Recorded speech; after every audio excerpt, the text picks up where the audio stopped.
In this video, we're breaking down 2 hours of unhinged Family Guy episodes you can fall asleep to. Let's get started. First up, we got Patriot Games, Season 4, Episode 20. Patriot Games. Peter Griffin joining the New England Patriots and getting fired for performing a full Broadway musical number on the field, while Stewie simultaneously runs an underground sports betting operation that ends with him literally setting Brian on fire represents Family Guy at its most spectacularly deranged. This Season 4 episode aired on the 29th of January 2006 and somehow managed to get actual Tom Brady to appear as himself in what can only be described as the show's successful pitch of, "Hey, you want to watch Peter Griffin ruin your entire franchise?" The episode kicks off at Peter's high school reunion, where he's doing what every insecure person does at these things, lying through his teeth about his life accomplishments. Peter's claiming he's a secret agent astronaut millionaire, which is the kind of triple threat lie that really commits to the bit. He's not just picking one impressive fake career, he's going for the trifecta. But like most liars at high school reunions, Peter's elaborate fantasy comes crashing down the second someone actually impressive shows up. Enter Tom Brady, who at this point in 2006 was already a Super Bowl winning quarterback, and Peter completely loses whatever small amount of self-control he possessed. The man makes a drunken run for the bathroom that involves physically knocking over everyone between him and the toilet, like he's speedrunning an obstacle course where the obstacles are his former classmates. Most people would get escorted out or possibly arrested for this behavior, but Tom Brady watches this chaos unfold and somehow comes to the conclusion that Peter's reckless bathroom sprint demonstrates exactly the kind of raw athletic talent the New England Patriots desperately need.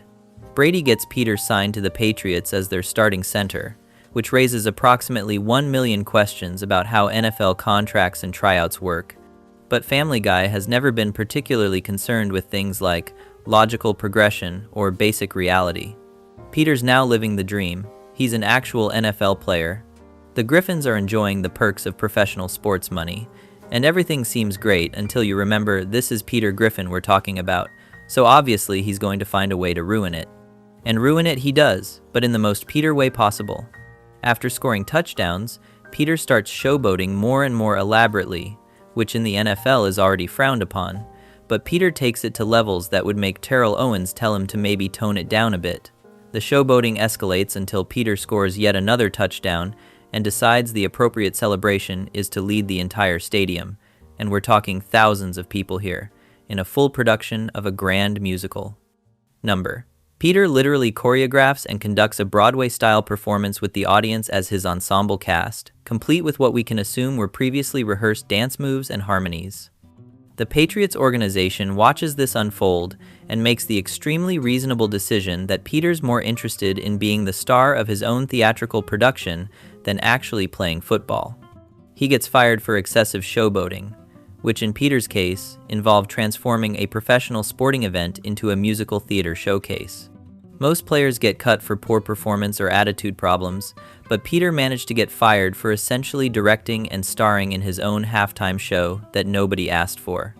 The only team willing to take Peter after the Patriots dump him is the London Sillinannies, a British football team whose name alone tells you everything you need to know about how Family Guy views British attempts at American football. The Griffins pack up and fly to England, moving into what the show describes as a typical London flat, and Peter immediately discovers his new team lives up to their ridiculous name in every possible way. These guys are the complete opposite of the aggressive, intense Patriots players Peter just left. Peter's expecting at least some level of competitive spirit or physical toughness, but instead, he finds a team that makes Mr. Rogers look like a UFC fighter by comparison. Peter, in his infinite wisdom, decides the solution is steroids, because obviously that's the next logical step. He distributes performance-enhancing drugs to the entire team, probably committing multiple felonies in the process. But the most aggression the steroid-fueled British players can muster is having a pillow fight while wearing nightshirts. That's right, Peter gives professional athletes steroids and their roid rage manifests as a wholesome slumber party activity.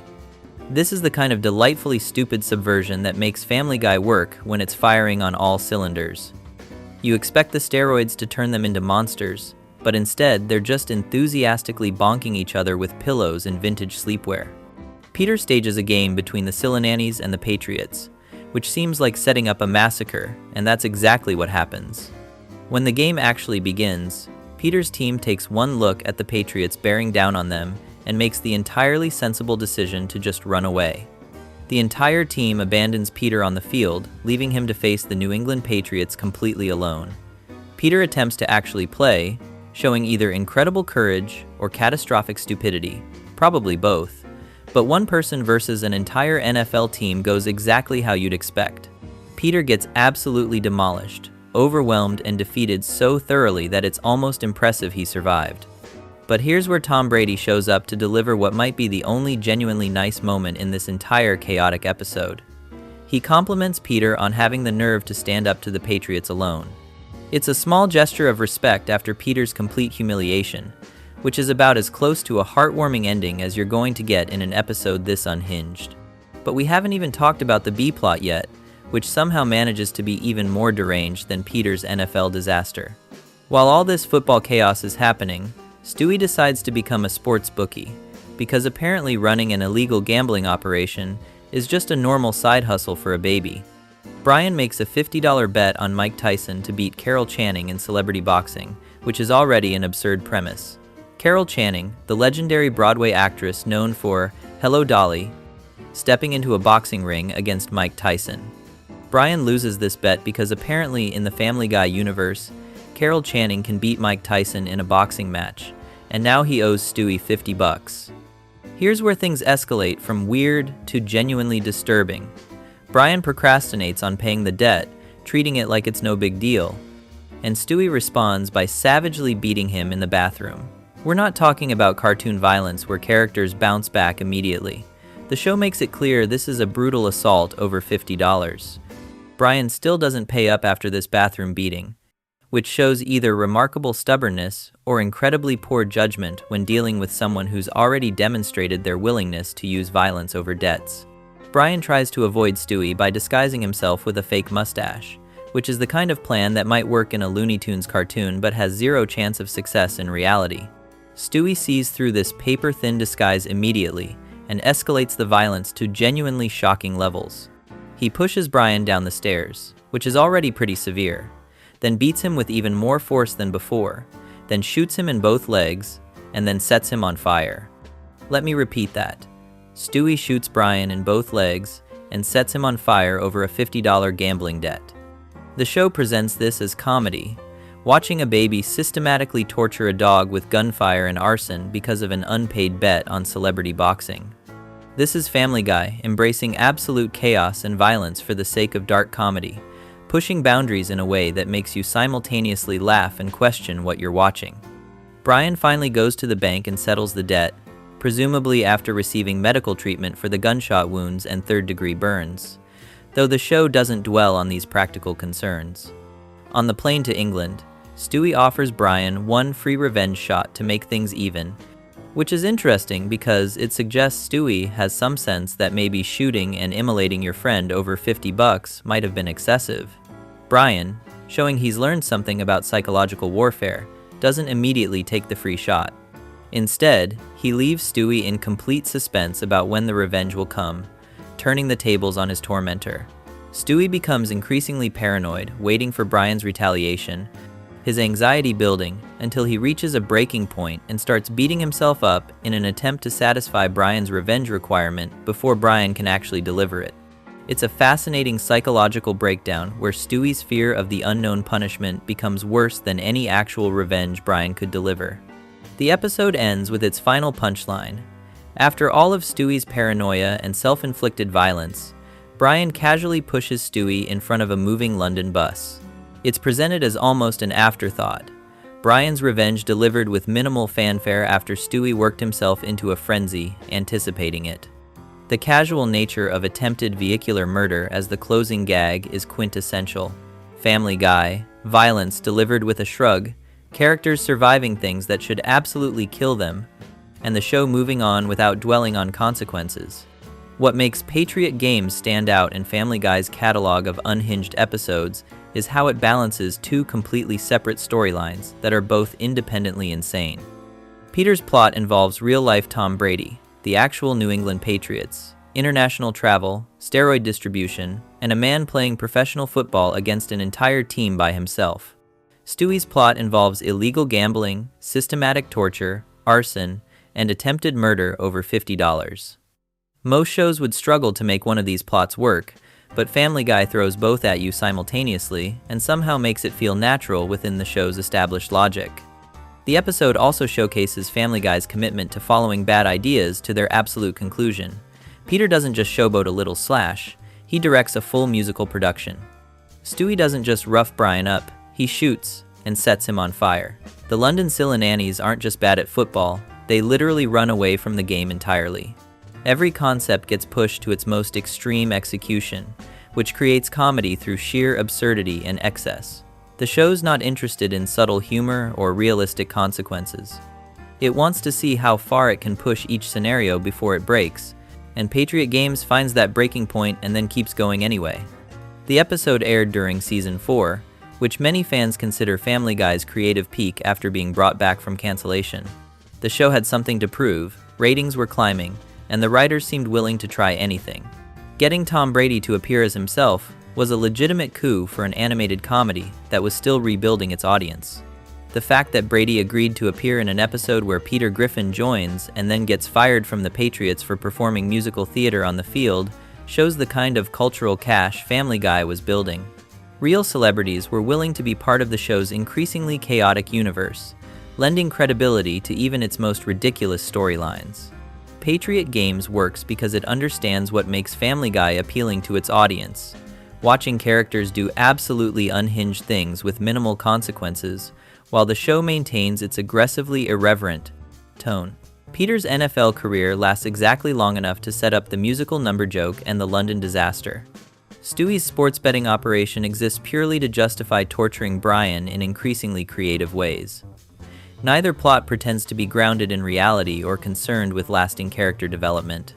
They're just vehicles for comedy that pushes boundaries and delivers memorable moments of controlled chaos that somehow cohere into a complete episode, despite featuring everything from Tom Brady to Carol Channing beating Mike Tyson to a baby committing arson. Before we move on, make sure to subscribe if you're enjoying this breakdown. Moving on, we have You May Now Kiss the Guy Who Receives, Season 4, Episode 25. You may now kiss the Guy Who Receives. Mayor Adam West spending the entire town treasury on a solid gold statue of Dig M the Sugar Smacks Frog to commemorate soldiers who died in the Iraq War, then banning gay marriage as a distraction tactic, while a teenage boy commits arson to touch a girl's boobs, and Brian takes the mayor hostage at gunpoint, represents Family Guy operating at maximum chaos. This Season 4 episode aired on the 30th of April 2006, written by David Goodman and directed by Dominic Polsino, and somehow managed to tackle gay marriage, political corruption, teenage sexual desperation, and cereal mascots in a single 22-minute package. The episode opens with Mayor West unveiling his latest project for the town of Quahog, a solid gold statue of Dig M, the frog mascot from Sugar Smacks cereal. But this is not just any statue. Mayor West has decided this golden cereal mascot should commemorate the soldiers who have died in the war in Iraq. Let me say that again for emphasis. The mayor of a fictional Rhode Island town spent public funds on a solid gold statue of a cereal mascot and dedicated it to fallen soldiers. The entire town is dismayed by this spectacular waste of money, which is probably the most reasonable reaction anyone has ever had on Family Guy. Among the outraged citizens is Alyssa, a pretty girl that Chris Griffin has a massive crush on. She expresses her outrage to Chris about this fiscal disaster, and Chris, seeing an opportunity with a girl he likes, asks her out.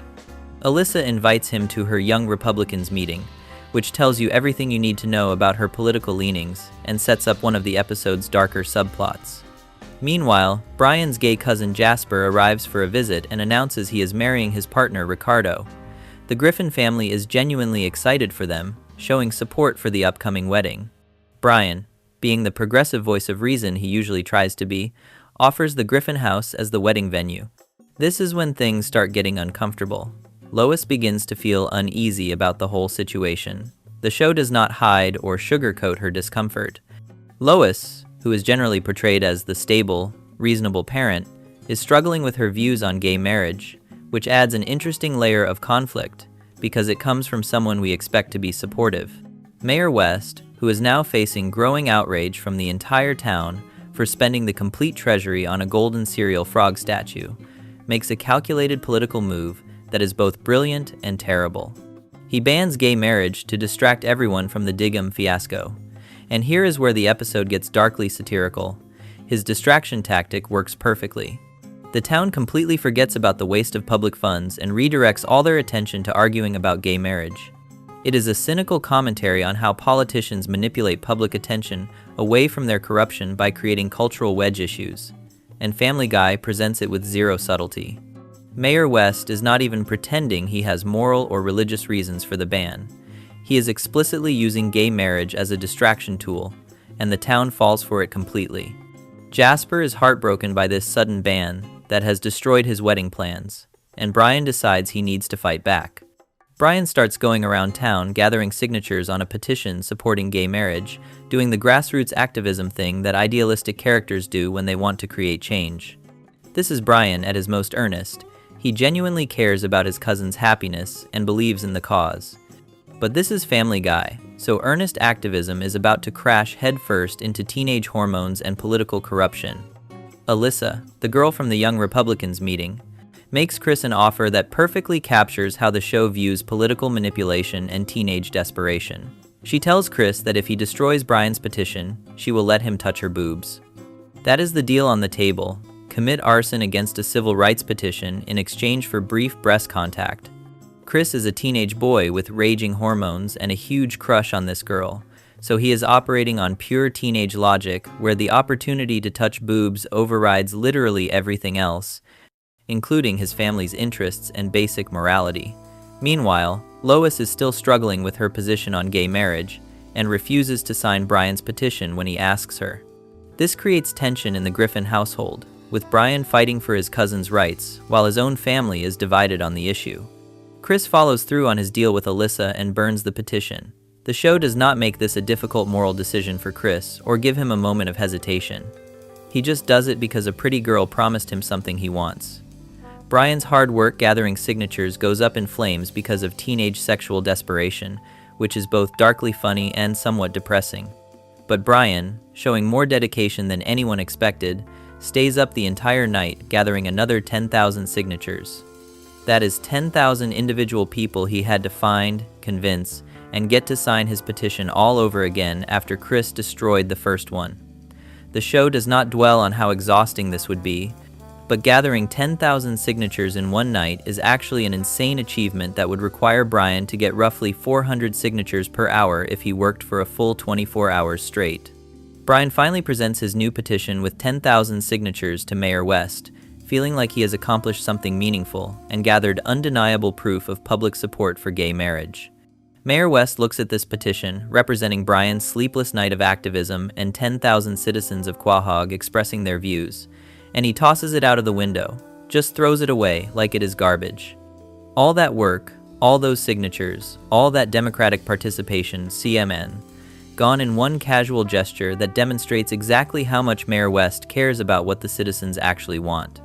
This is the moment where Brian realizes that playing by the rules and following proper democratic channels is not going to work when you are dealing with someone who has already demonstrated they will abuse their power for personal gain. Brian makes a desperate decision that shows how far he is willing to go for his cousin's wedding. He grabs a gun from a cop and takes Mayor West hostage. Let me emphasize this. Brian, the voice of reason and liberal values on Family Guy, steals a weapon from a law enforcement officer and kidnaps the mayor at gunpoint. This is not a plan that was carefully thought through. This is a snap decision made by someone who has exhausted all legitimate options and is watching his cousin's happiness get destroyed by political manipulation. Brian has now committed multiple serious felonies, including theft of a firearm, assaulting or threatening a police officer, kidnapping, and whatever charges come with holding a public official hostage. If this were real life, Brian would be looking at decades in prison. Lois sees Brian on television holding Mayor West hostage, and this is what finally changes her mind about gay marriage. Not a thoughtful conversation or personal reflection, but watching her family's dog commit armed kidnapping on live TV. Lois realizes how strongly Brian feels about this issue and decides she was wrong to oppose gay marriage. It takes a hostage situation for her to examine her beliefs and change her position, which is both a commentary on how people often need dramatic wake-up calls to reconsider their views, and also somewhat concerning as a path to political enlightenment. Lois goes down to the courthouse where Brian is holding the mayor hostage and convinces him to give himself up.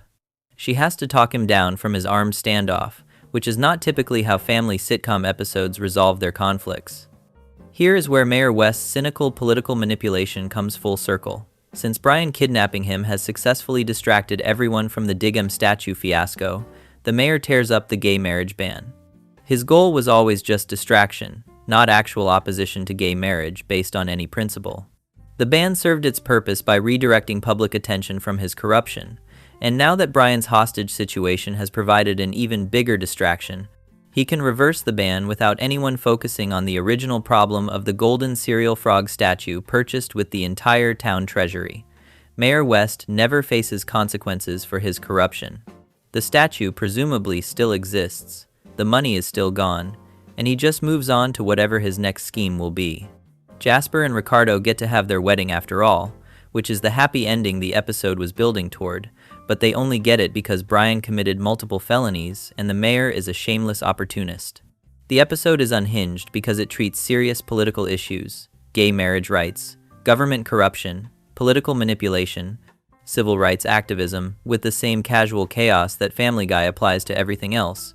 Brian takes someone hostage at gunpoint and faces no lasting consequences. Chris commits arson to touch a girl's boobs, and this is presented as just normal teenage behavior. Mayor West steals an entire town treasury, uses gay marriage as a political distraction, and suffers zero repercussions for any of it.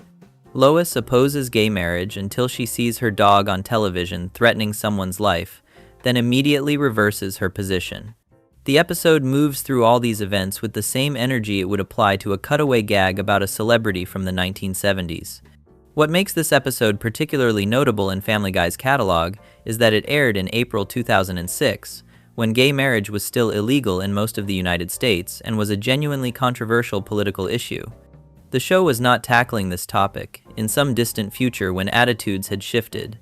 It was happening in real time during active political battles across the country. Several states were passing constitutional amendments banning gay marriage. The issue was being used in political campaigns, and public opinion was still closely divided. Family Guy decided to address this by having a dog take a mayor hostage to defend his cousin's wedding rights, which is certainly one way to contribute to the national conversation. The episode also features Chris's subplot about being willing to destroy a civil rights petition for physical contact with a girl, which is a dark commentary on how easily people can be manipulated into betraying their values or their family for personal gain. Alyssa represents the political operative, who understands exactly how to manipulate someone by offering them what they want most. Chris represents the person who is so focused on immediate gratification that they will harm causes they should theoretically support. The fact that she is from the Young Republicans meeting adds another layer. She is politically motivated to stop the petition, and she uses Chris's crush on her as a tool to achieve that goal. Chris burns the petition without apparently thinking about the consequences for his own family or for Jasper and Ricardo. Brian, staying up all night to gather 10,000 new signatures after Chris destroys the first petition, shows genuine determination and commitment to his cause. He could have given up after Chris's sabotage, but instead he doubles down and works through the night to rebuild what was destroyed. This makes Mayor West's casual dismissal of the petition even more frustrating. Brian put in enormous effort twice, and the mayor just throws it away without consideration.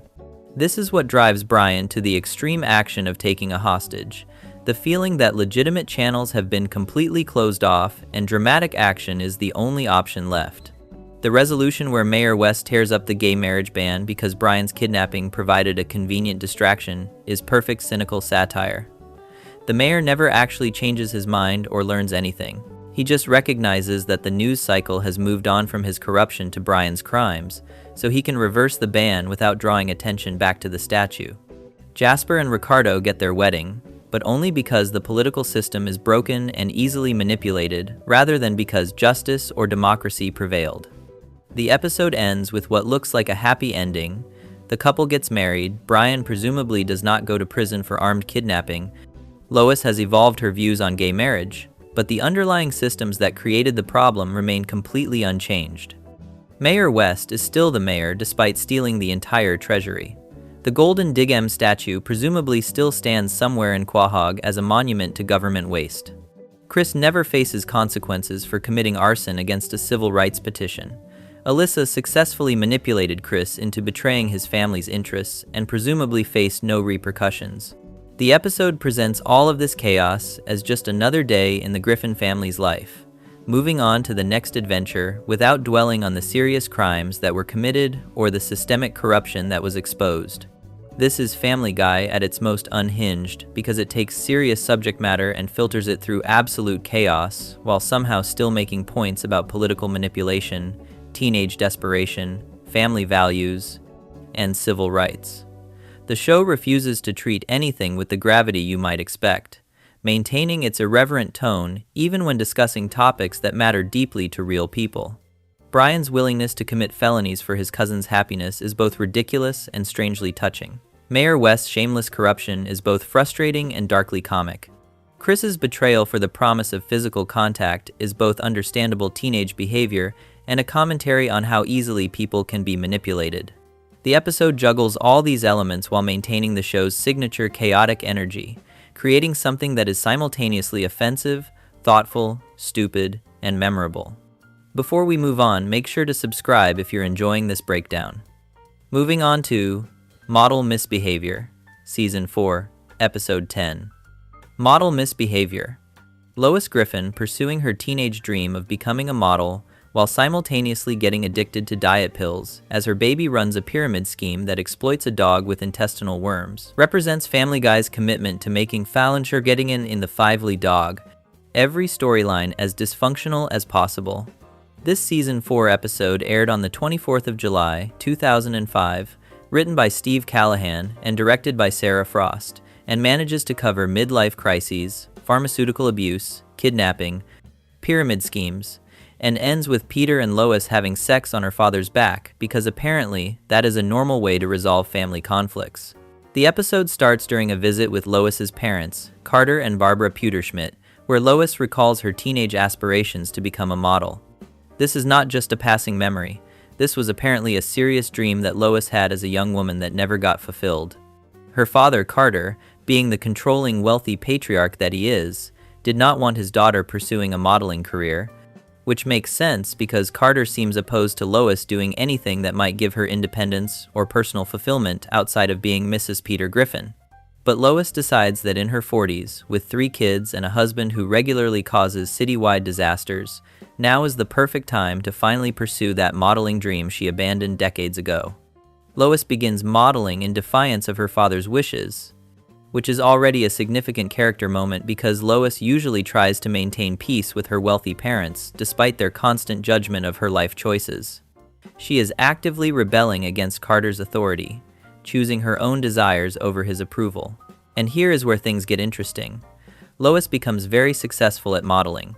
The show does not present this as a struggling attempt or a midlife crisis that fails. Lois is genuinely good at this and finds success in the fashion industry relatively quickly, which raises questions about what her life might have been like if she had pursued this career when she was younger, instead of becoming a piano teacher married to Peter Griffin. But this is Family Guy, so Lois's modeling success cannot just be a feel-good story about a woman pursuing her dreams. Her agent, Corinne Parada, gives her diet pills. Not suggests them, not offers them as an option, gives them to her.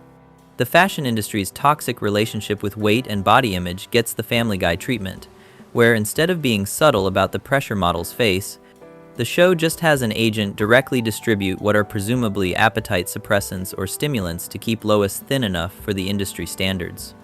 Lois starts taking these diet pills, and the effects are immediate and obvious. She begins staying out all night, which is what happens when you are taking stimulants that mess with your sleep schedule and probably your entire personality. Lois is not just modeling, she is getting wrapped up in the fashion world lifestyle that includes pharmaceutical assistance and neglecting her family responsibilities. Peter becomes very jealous of the lust Lois inspires in other men. This makes sense because Lois is now a successful model, which means she is being professionally photographed and admired by lots of people, and Peter's insecurity cannot handle his wife being desired by anyone other than him. Peter's jealousy is not about concern for Lois's health or well-being despite the obvious diet pill problem. He is just upset that other men want his wife. The show presents this as Peter's primary motivation, rather than any genuine worry about Lois's increasingly erratic behavior or pharmaceutical dependence. Peter wants Lois out of the fashion world, but not because she is taking pills and staying out all night neglecting their children. He wants her out because he does not like other men looking at her with lust. Desperate to get Lois out of the fashion world, Peter does what any rational husband would do. He collaborates with Carter Pewterschmidt to kidnap his own wife. Let me emphasize this clearly. Peter and Carter plan and execute a kidnapping. They grab Lois at a Vogue party, which means they infiltrated a high-profile fashion event, physically took Lois against her will, and brought her back to the Griffin house. This is a serious crime. Kidnapping carries severe legal penalties, and the fact that Peter is married to Lois does not make it legal to abduct her from a party and force her to come home. But Family Guy treats this as a reasonable solution to the problem of wife has career that makes husband jealous. They bring kidnapped Lois back to the Griffin house, where Carter demands that she quit her modeling career. Not asks, not suggests, demands. Carter has teamed up with Peter to use literal kidnapping and intimidation to force his adult daughter to give up her successful career because neither of them can handle her independence and success. This is controlling patriarchal behavior taken to its absolute extreme, where two men decide what a woman should do with her life and use force to make it happen. The episode presents this as misguided, but ultimately coming from a place of caring, rather than the deeply disturbing behavior it actually represents. But here is where Peter surprises everyone, including presumably himself. Seeing his wife's great desire for modeling, Peter acquiesces to Lois's career.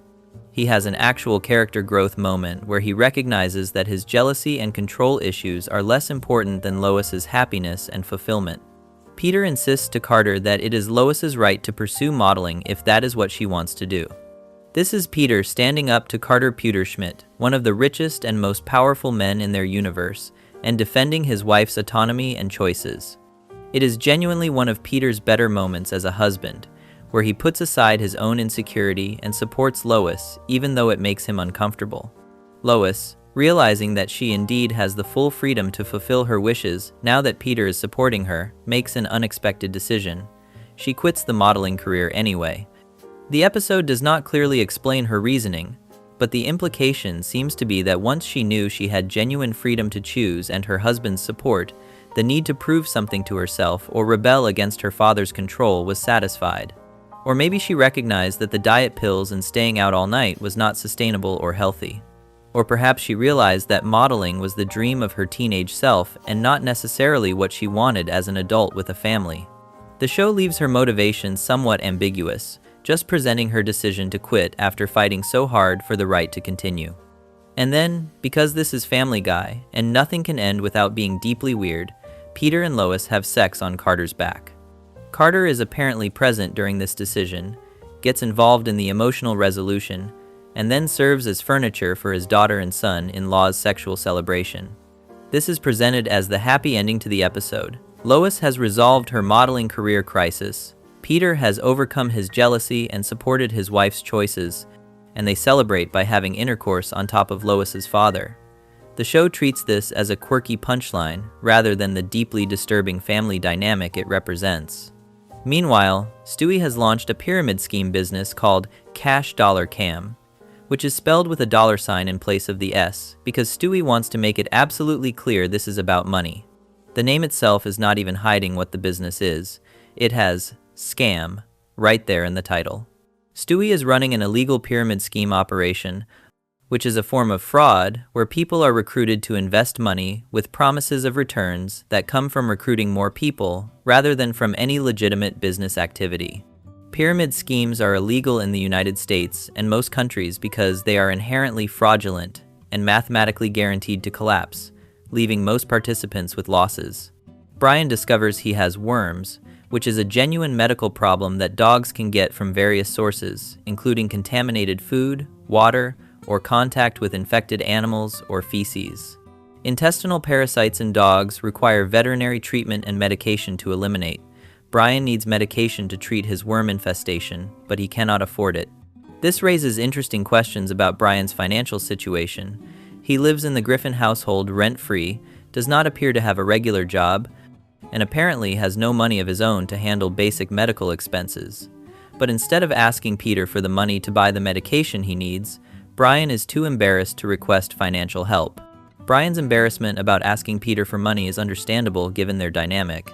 Peter regularly mocks Brian, and asking for money would put Brian in a vulnerable position that would give Peter ammunition for jokes and jabs. So, rather than face that embarrassment, Brian makes what is objectively a terrible decision. He agrees to work for Stewie's obvious pyramid scheme.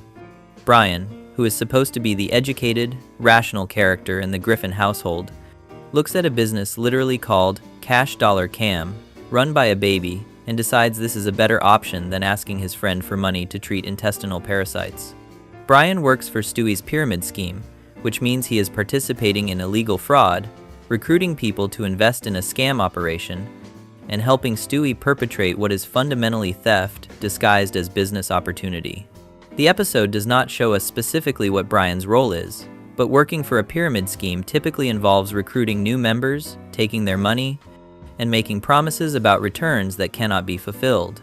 Brian is essentially helping Stewie defraud people, all because he was too embarrassed to ask Peter for medication money. Brian eventually gets fed up with the pretense that Cash Dollar Cam is a real company. Working for an obvious fraud operation while still having untreated worms presumably wore down whatever desperation drove him to take the job in the first place. Brian ends up getting fired by Stewie, which means Stewie terminates their employment relationship, probably because Brian stopped being useful to the pyramid scheme or started questioning the operation too much. So Brian ends up in the same position he started. He still has worms, he still needs medication, he still has no money, but now he has also wasted time working for a fraudulent pyramid scheme and has been fired by a baby. The episode never reveals how Brian ultimately resolves his worm problem or gets the medication he needs. The storyline just ends with him getting fired from the pyramid scheme, leaving his medical issue unresolved. This is classic Family Guy plotting, where subplots do not need satisfying conclusions as long as they provided enough absurd moments along the way. Brian's entire storyline exists to create the ridiculous scenario of a talking dog being so embarrassed about being poor that he would rather work for a baby's illegal pyramid scheme than ask his friend for help. What makes model misbehavior unhinged is how it treats serious issues, drug abuse, kidnapping, financial fraud, controlling behavior, as just normal Family Guy chaos. Lois gets addicted to diet pills provided by her agent, but this is not presented as a cautionary tale about the fashion industry's dangerous practices. It is just another symptom of her modeling career that Peter does not like. Peter and Carter literally kidnap Lois, which is a felony that should result in arrest and prosecution, but it is treated as misguided concern rather than criminal behavior. The resolution has them having sex on Carter's back, which is both bizarre and suggests some deeply unhealthy family boundaries. Stewie runs an illegal pyramid scheme with a name that openly broadcasts it as a scam and faces no consequences despite defrauding however many people he recruited before the episode ended. Brian gets exploited by a baby's fraudulent business operation because he was too proud to ask for help with a medical problem, and we never find out if he gets treatment for his parasites. The episode presents all of this dysfunction as just another week in the Griffin household, moving from crisis to crisis without dwelling on consequences or implications. The episode aired in July 2005 during Season 4 when Family Guy had recently been brought back from cancellation and was establishing itself as a permanent fixture in Fox's lineup. The show was finding its rhythm with storylines that pushed boundaries and presented dysfunction as comedy.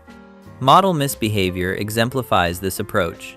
Take serious real-world issues like eating disorders in the fashion industry, financial scams, and controlling relationships, then filter them through Family Guy's lens, where nothing gets treated with appropriate gravity. Lois's modeling career lasting less than one episode is typical Family Guy plotting. Characters do not have lasting character development or careers that extend beyond a single episode. Lois becomes a successful model, gets addicted to diet pills, gets kidnapped by her husband and father, asserts her independence, then quits anyway, and by the next episode, none of this will matter or be referenced again. Brian works for a pyramid scheme and gets fired, but this will have no impact on future episodes where he and Stewie interact. The show exists in an eternal present where each episode is self-contained chaos.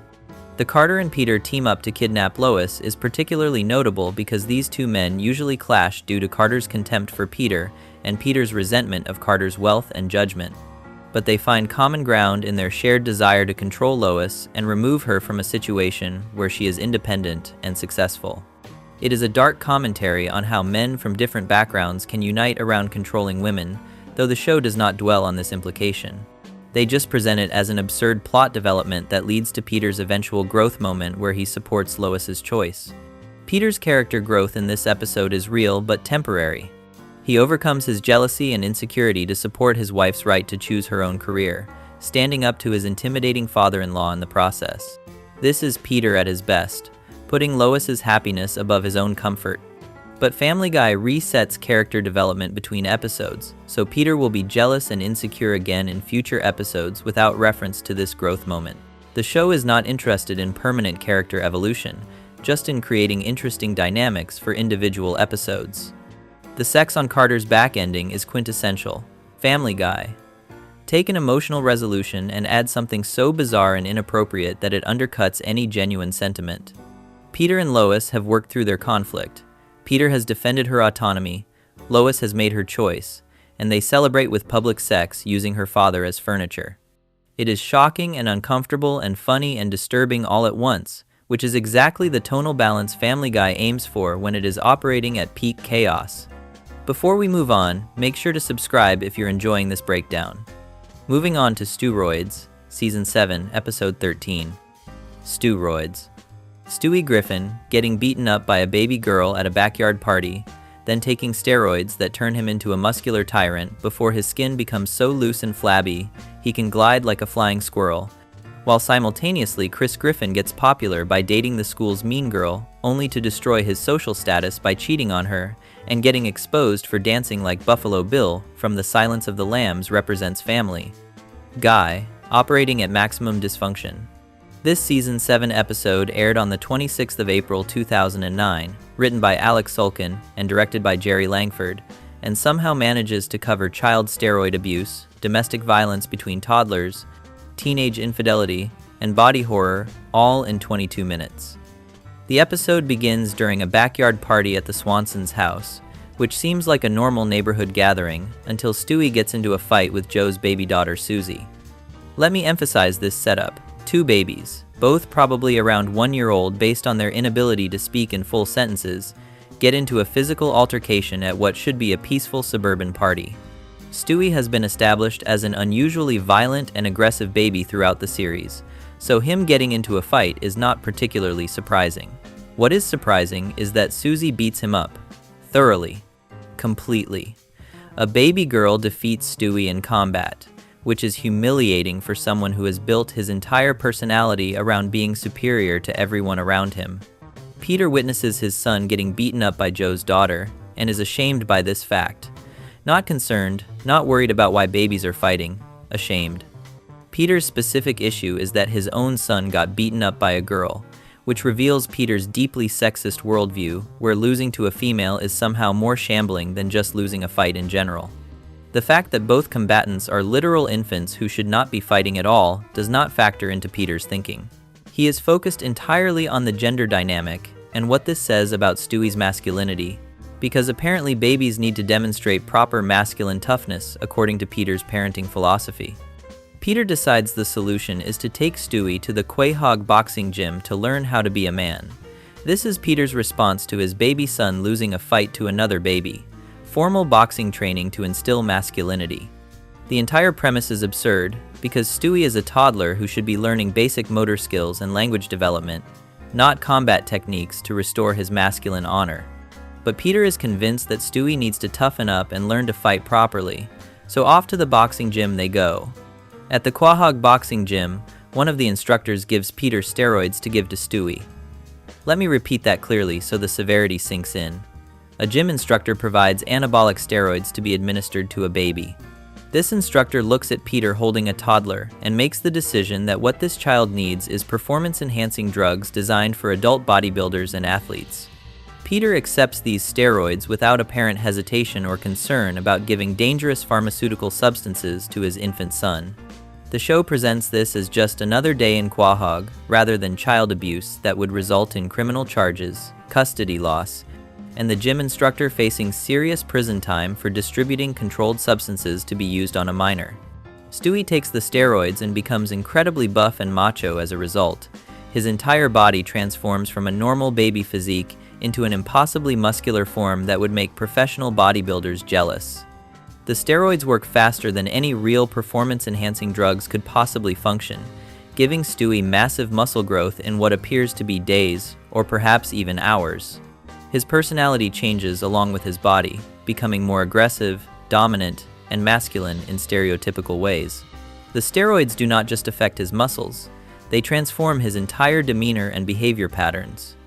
With his newfound girth and strength, Stewie begins to revel in bossing Brian around. Brian, who is a full-grown dog and significantly larger than even steroid-enhanced Stewie, gets dominated and pushed around by a muscular baby. Stewie uses his temporary power to make Brian's life miserable, ordering him around and treating him like a servant. This is Stewie at his most tyrannical, drunk on the power that pharmaceutical enhancement has given him. Brian tolerates this abuse for reasons the episode does not fully explain, probably because opposing a steroid-raging baby seemed dangerous, or because Brian has been established as somewhat passive when confronted by the Griffin family's dysfunction. The steroids eventually wear off, which is when Stewie discovers the horrific side effects of his drug use. Instead of his body just returning to normal baby proportions, his skin becomes incredibly loose and flabby. The massive muscles that the steroids built deflate or disappear, but the stretched skin that covered those muscles remains. Stewie is left with a normal-sized baby body covered in excess loose skin that hangs off him in disturbing folds. This is body horror played for comedy, showing the consequences of steroid abuse in the most visually grotesque way possible. Stewie has gone from normal baby to muscle-bound tyrant to saggy-skinned horror show in the span of one episode. Brian, who has been suffering under Stewie's steroid-fueled tyranny, now sees an opportunity for revenge. Stewie is no longer strong and intimidating. He is weak and covered in loose skin, vulnerable to retaliation from the dog he has been abusing. Stewie recognizes the danger he is in and makes a desperate escape attempt. He jumps out of his bedroom window to avoid Brian's wrath, which under normal circumstances would result in serious injury or death for a baby jumping from a second-story window. But this is where the loose skin that seemed like pure negative consequence becomes an unexpected benefit. Stewie's loosened skin helps him glide to safety like a flying squirrel. The excess skin stretched from his steroid use acts as a natural parachute or gliding membrane, catching air and allowing him to safely descend from his bedroom window to the ground below. This is one of the most absurd physical comedy moments in Family Guy history. A baby with saggy steroid aftermath skin using that skin to glide through the air and escape consequences for his abusive behavior. The show takes the body horror of loose excess skin and transforms it into a superhero power, finding comedy in what should be a cautionary tale about drug abuse. By the end of the episode, Stewie's body has apparently returned to normal. The loose skin that allowed him to glide has somehow resolved itself, and Stewie looks like a regular baby again. The episode does not explain how this happened or what medical intervention might have been required to restore normal skin elasticity after such dramatic stretching. Stewie just returns to baseline condition, with no lasting physical consequences from taking steroids powerful enough to give a baby professional bodybuilder muscles.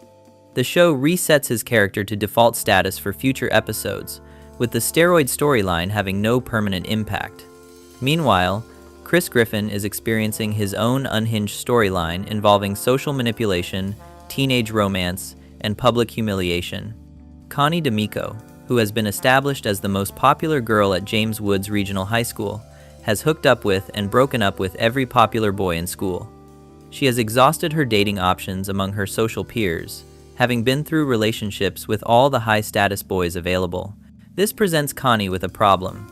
She needs new romantic conquests to maintain her position as the school's most desirable girl, but she has already dated everyone worth dating according to high school social hierarchy.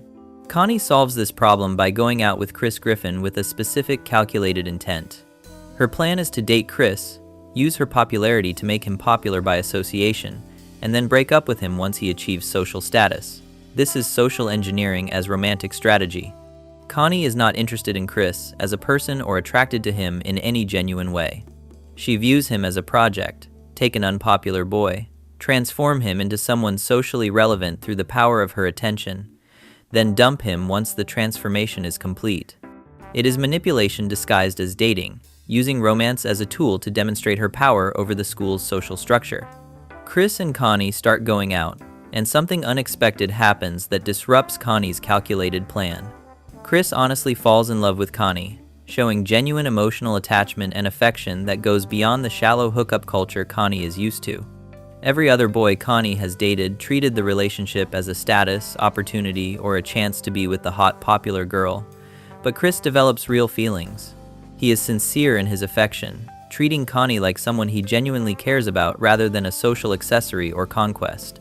This is apparently something no other boy has done with Connie throughout her entire dating history.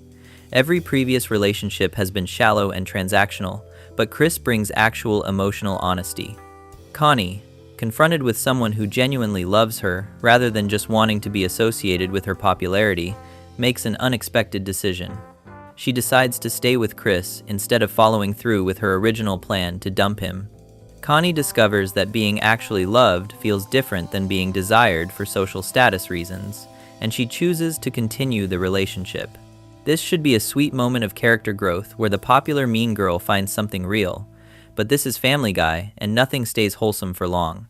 Chris's newfound popularity goes to his head in the worst possible way.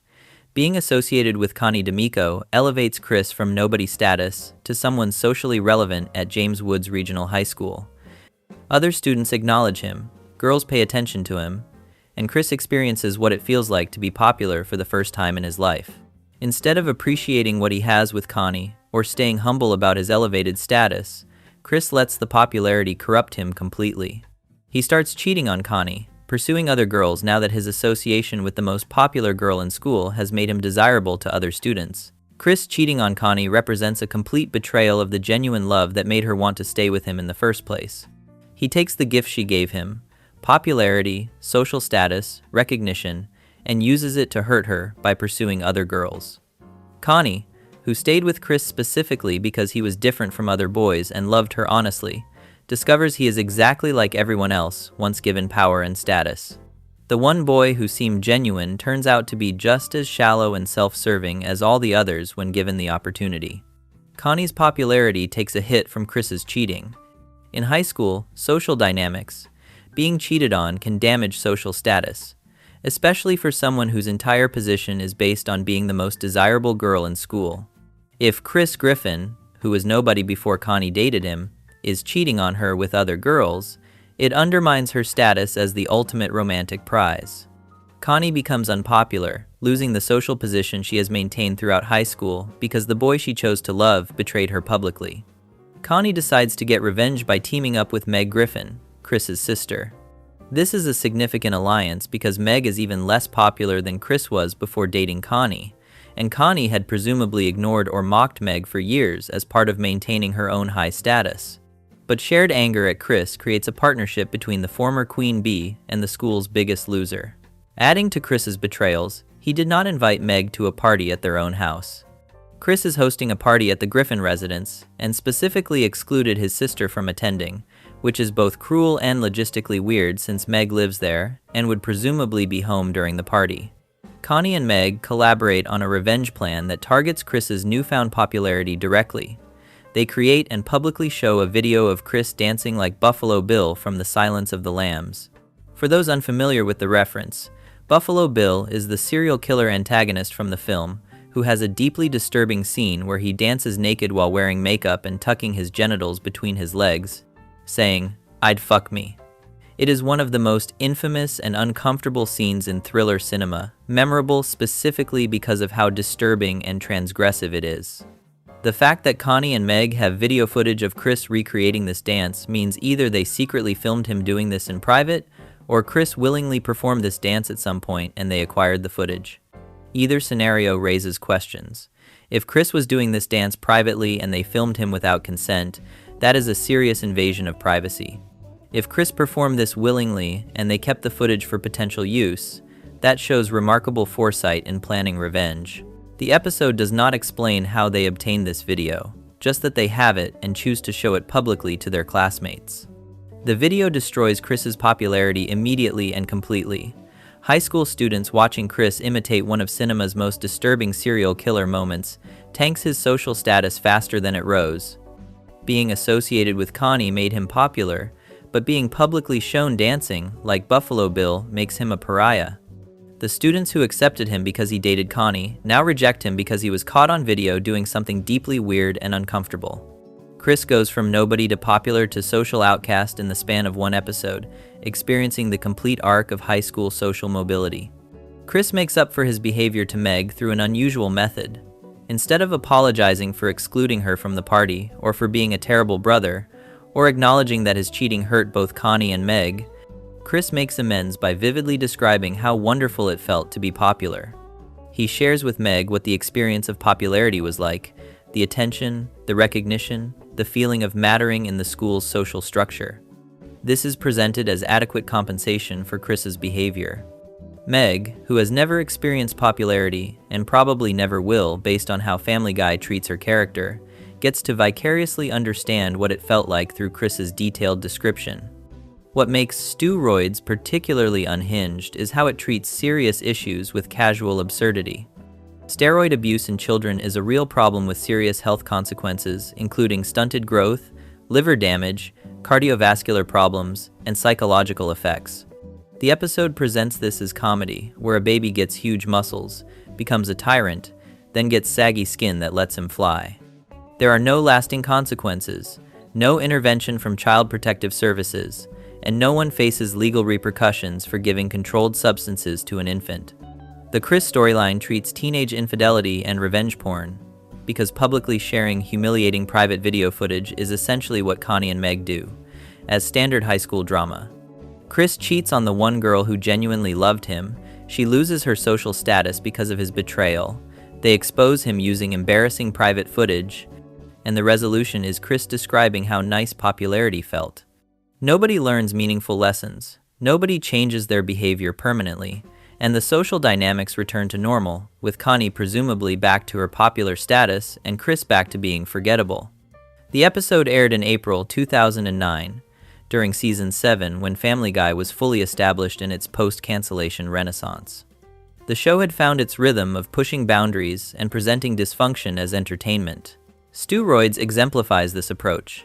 Take serious real-world problems like performance-enhancing drug abuse and teenage relationship toxicity, then present them through Family Guy's lens where nothing carries appropriate weight or consequences.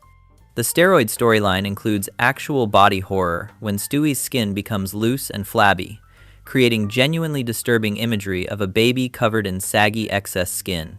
This should be traumatizing, or at least deeply concerning, but the show immediately converts it into a superpower that lets Stewie escape consequences by gliding. Family Guy refuses to let even its horror moments stay serious, always finding a way to make disturbing imagery into comedy or absurd advantage. Peter giving steroids to his baby son because he lost a fight to a girl demonstrates multiple failures in parenting and judgment. He prioritizes toxic masculine pride over child safety, accepts drugs from a gym instructor to give to an infant, and apparently suffers no consequences when those drugs cause extreme physical changes in his son. The episode presents Peter as misguided rather than abusive, treating child endangerment as a wacky misadventure rather than grounds for custody loss. The Chris and Connie storyline works as dark satire of high school social dynamics and how popularity corrupts. Chris is genuine and loving when he has nothing to lose, but becomes a cheating asshole the moment he gains social status. Connie discovers that even the boy who seemed different is just waiting for opportunity to betray her. Their revenge, using humiliating footage, shows how social warfare in high school has no rules or limits when someone feels wronged. These are meaningful observations about teenage behavior and social dynamics, but Family Guy presents them wrapped in absurdity and Buffalo Bill references. The episode's ending resets everything to baseline. Stewie's body returns to normal with no explanation of how the loose skin resolved. Chris is back to being unpopular. Connie presumably returns to her former status. Brian and Stewie's relationship continues unchanged despite the abuse Brian suffered during Stewie's steroid phase. Nothing has lasting consequences, allowing the show to do whatever extreme storylines it wants while maintaining consistent character dynamics for future episodes. This is Family Guy's fundamental structure: controlled chaos that always returns to equilibrium, letting the show repeatedly push boundaries without permanent change. Before we move on, make sure to subscribe if you're enjoying this breakdown. Moving on, we have Back to the Pilot, Season 10, Episode 5. Back to the Pilot. Brian Griffin, wanting to find a tennis ball he buried 10 years ago, leading to accidentally preventing 9/11, causing George W. Bush to create a second Confederacy that triggers another civil war and turns America into a post-apocalyptic wasteland, then fixing it by creating a timeline where Brian wrote Harry Potter, then having to shoot himself in the leg to prevent multiple versions of himself and Stewie from different timelines from destroying reality represents Family Guy at its most absolutely deranged. This Season 10 episode aired on the 13th of November 2011, written by Mark Henteman and directed by Dominic Bianchi, and somehow uses time travel as an excuse to tackle 9/11, alternative American history, literary theft, and the paradoxes of causality, all because a dog wanted to remember where he buried a toy.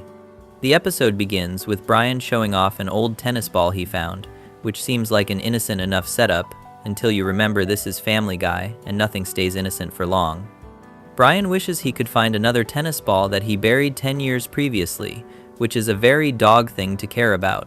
Animals burying toys and treats, and then forgetting where they put them is standard pet behavior. But this simple wish about lost property becomes the catalyst for one of the show's most ambitious and chaotic storylines. Stewie, who has been established throughout the series as having access to time travel technology through his various inventions, offers to take Brian back in time to note the tennis ball's location. This is a reasonable use of time travel technology, helping your friend recover lost property by observing where past version of friend buried it. They go back in time 10 years to when Brian originally buried the tennis ball, and immediately notice that things look very different. The episode does not specify exactly what looks different, but the implication is that the animation style, character designs, and overall visual presentation of the show have changed because they have traveled back to when Family Guy first aired. This is the show being self-aware about its own evolution. Season 1 Family Guy from 1999 looked noticeably different from Season 10 Family Guy in 2011. The animation was cruder, the character designs were slightly different, and the overall production quality was lower. Brian and Stewie are essentially visiting the early era of their own show, which creates interesting meta-commentary opportunities. After a few antics that the transcript does not detail, Brian and Stewie return to the present, expecting everything to be exactly as they left it. This is where they discover they have created a massive problem through their time travel interference. Brian told his past self about 9/11, which seems like it might have been intended as helpful information, warning your past self about a coming terrorist attack that will kill thousands of people and reshape American foreign policy for decades. But this is time travel. And time travel always has unintended consequences that spiral out of control in ways nobody predicted. As a result of Brian warning his past self about 9/11, the present has been changed by preventing the terrorist attacks from happening. Brian and Stewie return to what should be their normal 2011 timeline, but it has been fundamentally altered because the September 11th attacks never occurred. At first glance, this seems like an unambiguous good thing. Thousands of lives saved, the Pentagon and World Trade Center intact, no war on terror, no TSA security theater, no Patriot Act surveillance expansion. Preventing 9/11 should make the world better in every conceivable way. Things look okay at first when Brian and Stewie examine their altered present. The immediate changes do not seem catastrophic or obviously terrible. But then they discover the deeper consequences of preventing 9/11, and this is where Family Guy's dark alternative history scenario kicks in. They find out that George W. Bush lost the 2004 election in this altered timeline. In real history, Bush won re-election in 2004 after serving his first term following the controversial 2000 election. But in this timeline where 9/11 never happened, Bush does not have the rally around the flag effect and the fear of terrorism that helped secure his re-election. The episode's logic is that Bush lost the 2004 election with no 9/11 to instill fear in the public for an Iraq war. This is actually a fairly sophisticated piece of political analysis wrapped in Family Guy absurdity.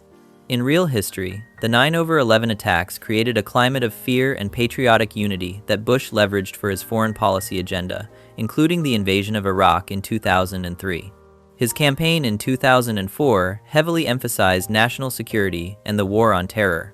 Without 9/11 inches this alternate timeline, there is no invasion of Afghanistan, no war on terror framework, no Iraq war, and therefore no national security credentials for Bush to run on. He loses the election to his Democratic opponent. But here is where Family Guy takes this alternative history from plausible political scenario to completely unhinged chaos. George W. Bush, upon losing the 2004 election in this timeline, decides to create a second Confederacy. Let me emphasize the absurdity of this response. A sitting president loses re-election and responds by attempting to recreate the Confederate States of America, the secessionist nation that existed from 1861 to 1865 and fought the Civil War to preserve slavery. This is not a rational response to losing an election. This is a former president committing treason and insurrection on a massive scale. Bush, creating a second Confederacy in turn, starts a second Civil War. The episode presents this as a direct causal chain. No 9/11 means Bush loses in 2004. Bush losing means he creates a new Confederacy. The new Confederacy means another civil war between different regions of America. The United States fractures into warring factions because Brian told his past self about terrorist attacks that then got prevented. A dog trying to help by sharing information about a future tragedy accidentally creates a different tragedy that tears the country apart. Brian and Stewie, realizing they have created a nightmare timeline, decide to investigate further. They go into a CGI-rendered future, which is the show's way of indicating they are traveling further forward in time from the already altered 2011. The fact that this future is CGI rendered is both a stylistic choice and a way of emphasizing how wrong this timeline is. It does not even look like normal Family Guy animation because they are in a fundamentally broken version of reality. What they find in this CGI future is that the United States is a post-apocalyptic wasteland. The second Civil War that Bush's new Confederacy triggered has apparently destroyed American civilization. The episode does not provide specific details about what this wasteland looks like or how bad the destruction is, but describing something as post-apocalyptic suggests complete societal collapse, infrastructure failure, possible nuclear warfare, and the breakdown of government and order. America has been reduced to a Mad Max-style hellscape because Brian wanted to find a tennis ball and accidentally prevented 9/11 while doing so. Brian and Stewie realize they need to fix this catastrophic timeline, so they decide to go back to the past to stop Brian from spilling the beans to old Brian about 9/11. This is their attempt at damage control. If they can prevent past Brian from learning about 9/11, then the attacks will happen as they did in the original timeline. Bush will win in 2004. There will be no second Confederacy, no second Civil War, and no post-apocalyptic wasteland. They are essentially trying to restore the original terrible timeline because their attempt to improve it created something even worse. They go back in time again and apparently succeed in their mission to stop Brian from telling his past self about the terrorist attacks. This should fix everything and restore the original timeline where 9/11 happened, but America did not fall into civil war and apocalyptic destruction. But when they return to the present to check if they fixed things, they discover a new problem. Brian is now the author of the Harry Potter books. In this new altered timeline, Brian Griffin wrote the Harry Potter series instead of J.K. Rowling. The show does not explain how preventing Brian from warning himself about 9/11 resulted in Brian becoming a fantasy novelist who wrote one of the most successful book series in history, but time travel has clearly created yet another wrong timeline.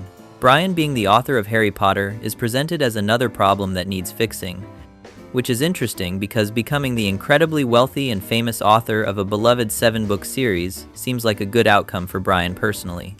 But the episode treats this as another incorrect timeline that must be corrected, possibly because Brian did not actually write those books and is essentially stealing credit for someone else's creative work, or because any deviation from the original timeline is dangerous, regardless of how positive it seems.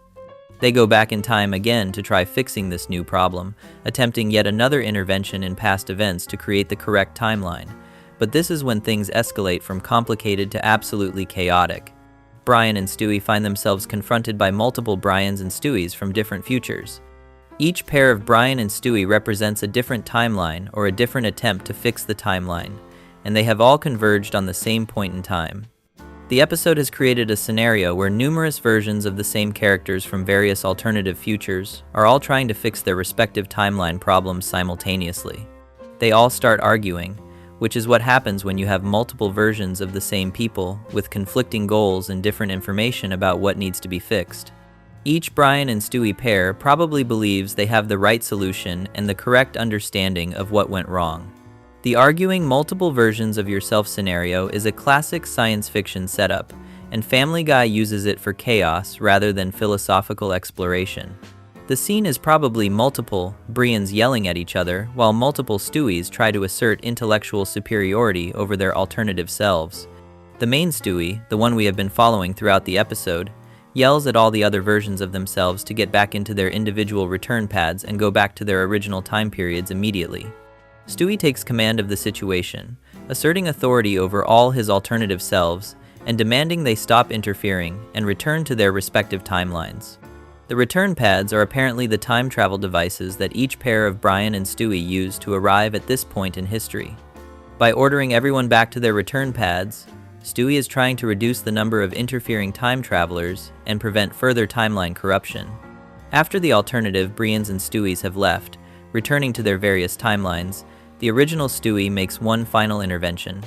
He intercepts themselves, arriving into the past for the first time, meaning he stops his own earlier self and earlier Brian from ever beginning their time travel adventure. This is Stewie preventing the entire episode's events from happening by stopping himself at the beginning of the timeline. He forces them to return to their own time, which means the first Brian and Stewie who came back to find the tennis ball are sent back to the present without accomplishing their mission. Stewie shoots Brian in the leg in the process of forcing them to return to their own time. This seems like an excessive use of force, but Stewie apparently believes that shooting Brian is necessary to ensure compliance or to create enough urgency that they return immediately. Brian getting shot by his future self is yet another layer of time travel weirdness. He is being wounded by his own friend from a different point in the timeline, who is trying to prevent the catastrophic consequences of their time. Travel adventure. Original Stewie and Brian then wait for themselves to vanish from existence, because if they successfully prevented themselves from beginning the time travel adventure, then everything that happened afterwards, including the version of themselves that traveled back to prevent it, never happened. They are waiting for the paradox to resolve itself by erasing the timeline where they interfered with the past. This is the time travel show trying to tie up its logical loose ends by having the characters wait for causality to catch up and erase the aberrant timeline. In the present, back in the normal 2011 that presumably matches the original timeline, Brian and Stewie are together and wonder what may have happened. They do not have clear memories of the time travel adventure since it technically never occurred from their perspective. They are left with vague feelings or fragmentary impressions that something strange happened, but no concrete knowledge of preventing 9/11, causing a second civil war, becoming the author of Harry Potter, or shooting themselves in alternate timelines. Then Peter comes in with his drinking buddies from 1999. This is the episode's final indication that something is still wrong with the timeline, or that their attempts to fix everything created one last lingering anomaly. Peter's drinking buddies from 1999 should not be in the 2011 present. They are characters or people from 12 years in the past, appearing in the current timeline. This suggests either the time travel adventure did have lasting consequences despite Stewie's attempts to prevent it, or Peter has been affected by the timeline disruptions in ways that Brian and Stewie do not immediately recognize. What makes Back to the Pilot particularly unhinged is how it uses time travel, a science fiction concept that usually explores profound questions about causality, free will, and the nature of history, as a vehicle for absolute chaos stemming from wanting to find a buried tennis ball. The entire episode happens because Brian wants to locate a toy he lost a decade ago. That trivial motivation spirals into preventing 9/11, destroying America through civil war, stealing credit for Harry Potter, creating multiple timeline variants, and shooting yourself in the leg to prevent paradoxes. The episode also engages in alternative history speculation that gets dark very quickly. Preventing 9/11 seems like an obvious good, but Family Guy traces how that prevention ripples through history to create outcomes that might be even worse than the original timeline. George W. Bush creating a second Confederacy is absurd, but it is also a commentary on how political actors might respond to losing power, and how American democracy contains fracture points that could potentially be exploited. The episode presents a scenario where preventing one tragedy creates different tragedies that are potentially worse. The multiple Brians and Stewie's scenario represents the show grappling with time travel paradoxes and the complications of changing the past. Every attempt to fix the timeline creates new problems that require new interventions, which create additional problems until you have multiple versions of yourself from different fix attempts, all trying to implement contradictory solutions simultaneously. It is time travel as mounting chaos rather than elegant problem solving. The episode aired in November 2011, exactly 10 years after the September 11 attacks, which makes the show's decision to use 9/11 as a key plot point particularly bold. Family Guy was using the 10th anniversary of a national tragedy as the pivot point for a time travel comedy about unintended consequences. This is characteristic of the show's willingness to tackle sensitive subjects without excessive reverence, treating even massive historical events as potential comedy material. The fact that Brian becomes the author of Harry Potter in one timeline is both a random absurdity and possibly a commentary on Brian's pretensions as a frustrated writer. Throughout Family Guy, Brian has been portrayed as someone with literary ambitions who produces mostly unsuccessful or mediocre work. Having an alternate timeline where he is the author of one of the most successful book series in history feels like wish fulfillment for a character who wants recognition as a serious writer, but typically fails to achieve it. The shooting yourself in the leg resolution shows Family Guy's approach to time travel logic. Rather than spending time carefully working out the paradoxes and implications, Stewie just shoots Brian to force compliance, and then they wait for the timeline to correct itself. It is brute force timeline repair rather than elegant causality management. The show acknowledges time travel is complicated and then chooses violence and waiting as its solution method. Peter appearing with his drinking buddies from 1999 at the end suggests the timeline never fully corrected itself, or that time travel leaves residue that affects reality in small ways, even after major paradoxes are resolved. The episode ends with an indication that something is still wrong, leaving the audience with uncertainty about whether Brian and Stewie actually fixed everything or just created a different kind of broken timeline that they do not recognize as broken. Back to the Pilot is unhinged because it takes the simple premise of wanting to find a lost toy and expands it into alternative American history, multiple timeline variants, self-inflicted gunshot wounds, and the potential destruction of civilization. The episode uses time travel as permission to explore increasingly absurd scenarios, each fix creating new problems until the only solution is preventing the entire adventure from ever happening. It is Family Guy operating at maximum science fiction chaos, using the show's own history and real-world events as material for comedy about causality and unintended consequences. Before we move on, make sure to subscribe if you're enjoying this breakdown. Moving on to I Dream of Jesus, Season 7, Episode 2. I Dream of Jesus. Peter Griffin, becoming obsessed with a 1,960 seconds surf rock song to the point of offering to trade his daughter for sexual services to obtain a record, then befriending Jesus Christ, who performs breast enlargement miracles before getting arrested for anti-Semitic remarks at Mary-Kate Olsen's house, and making lamps attack people telepathically, represents Family Guy at its most. Spectacularly unhinged.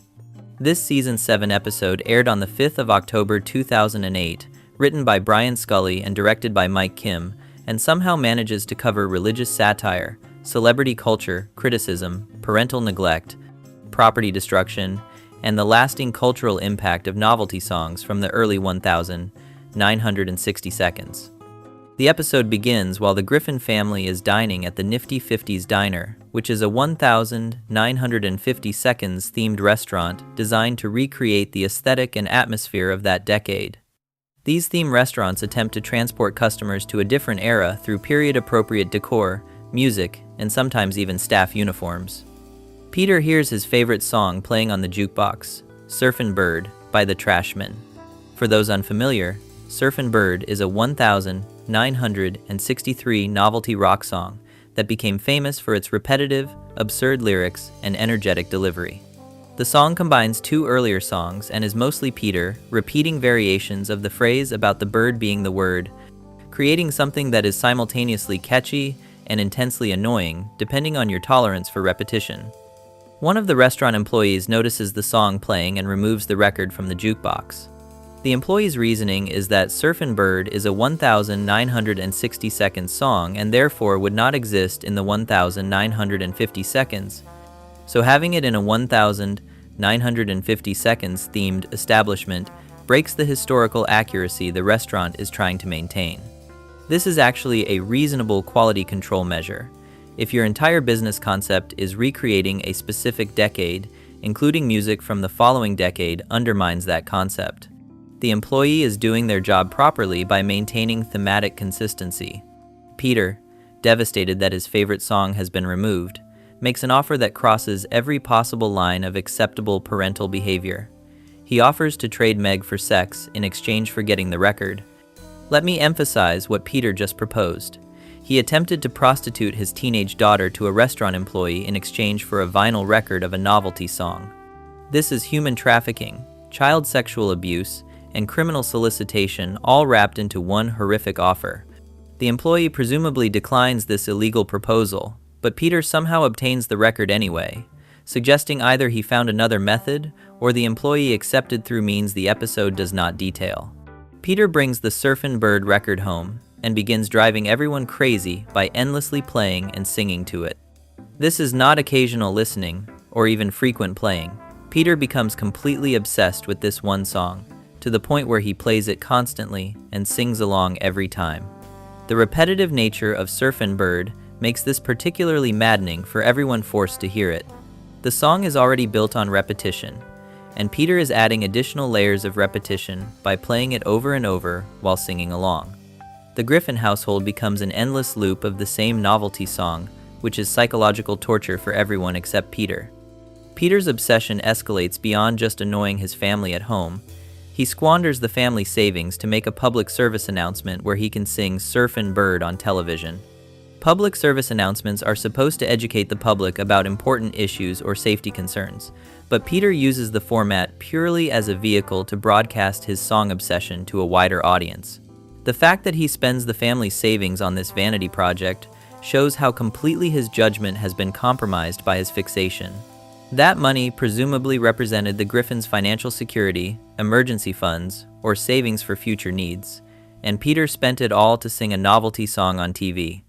The family reaches their breaking point with Peter's Surfin' Bird obsession. Before they completely lose their minds from the constant repetition, Stewie and Brian decide to take direct action. They steal the record while Peter is sleeping, which shows they have progressed beyond asking Peter to stop or trying to reason with him. The only solution they can see is removing the source of the problem entirely.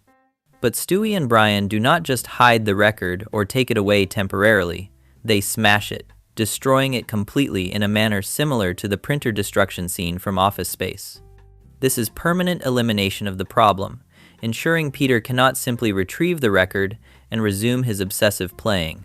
The next morning, Peter discovers his beloved Surfin' Bird record is missing and immediately blames the family for its disappearance.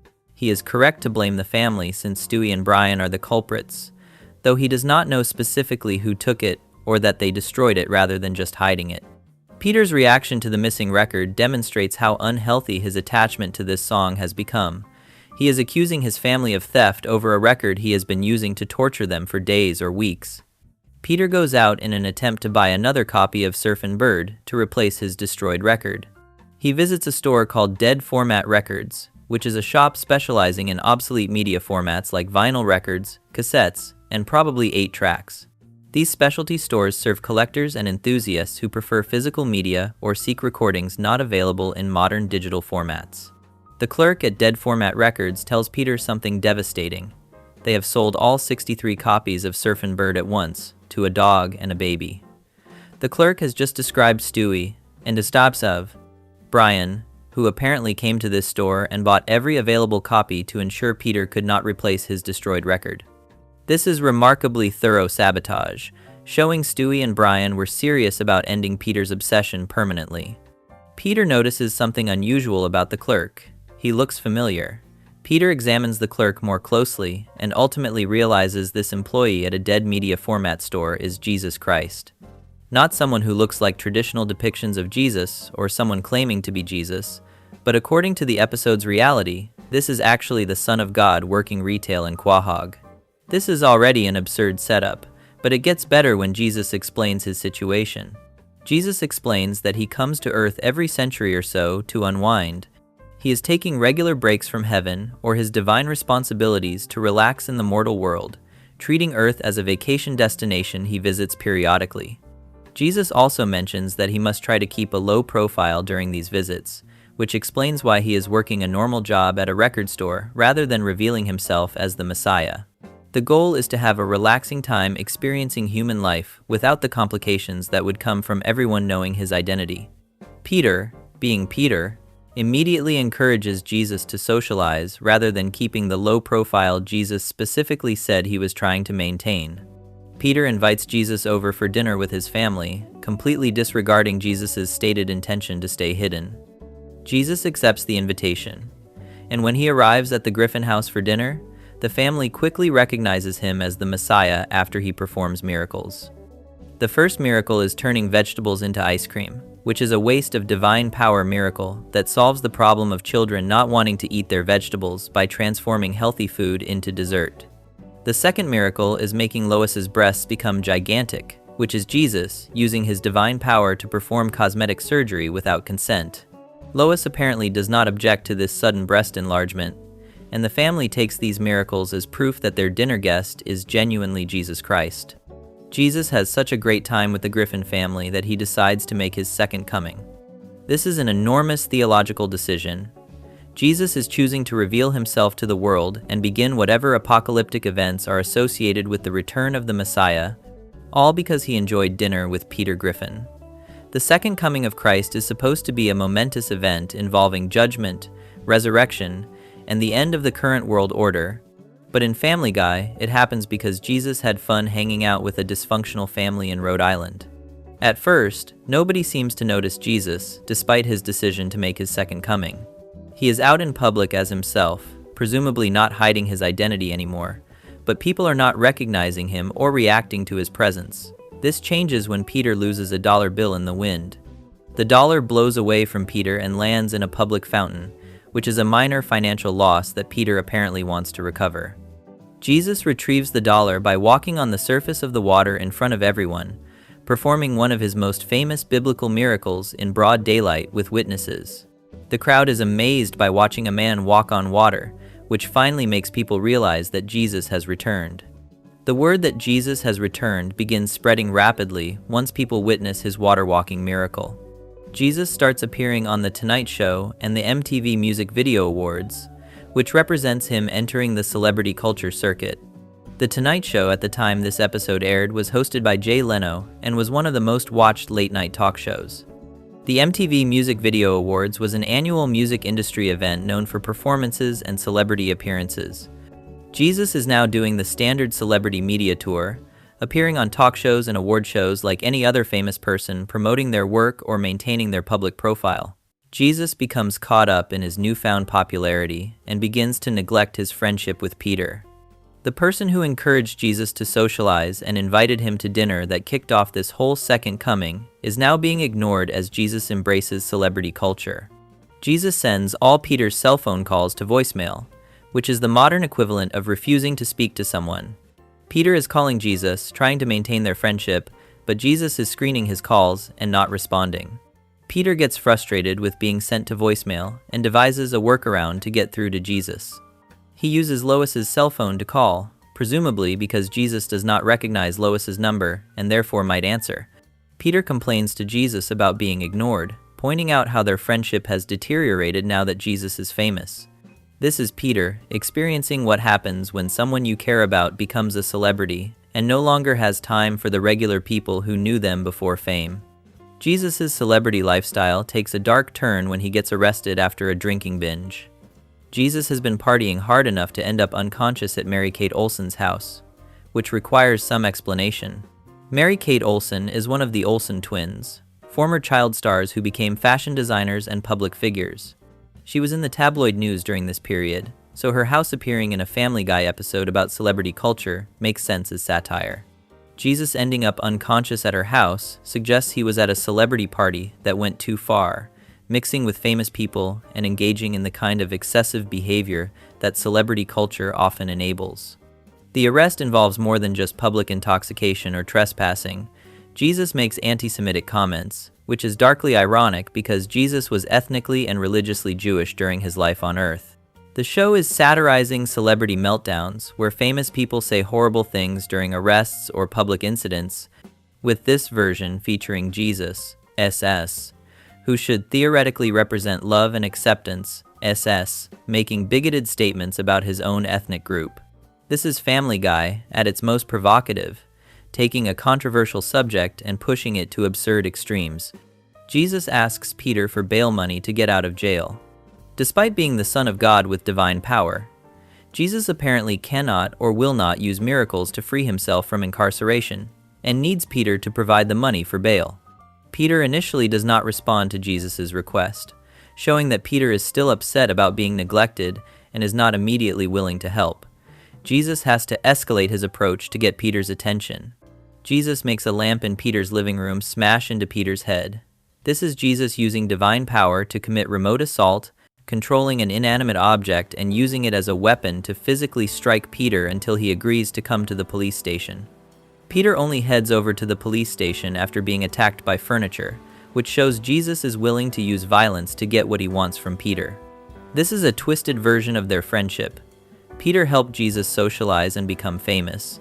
Jesus ignored Peter once he got famous, and now Jesus is magically assaulting Peter to force him to provide bail money.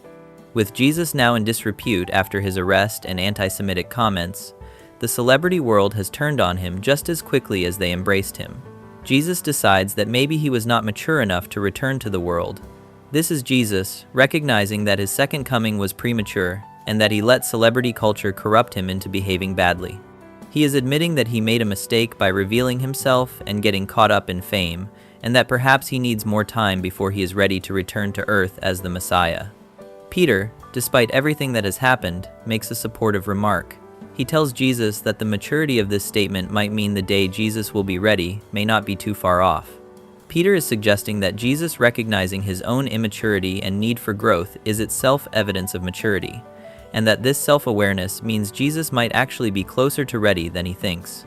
It is one of Peter's more insightful moments, offering encouragement to someone who has just realized they failed at something important. Before Jesus leaves Earth to return to heaven, or wherever he came from, he gives Peter a present. That present is another record of Surfin' Bird that Peter can use to annoy his family with.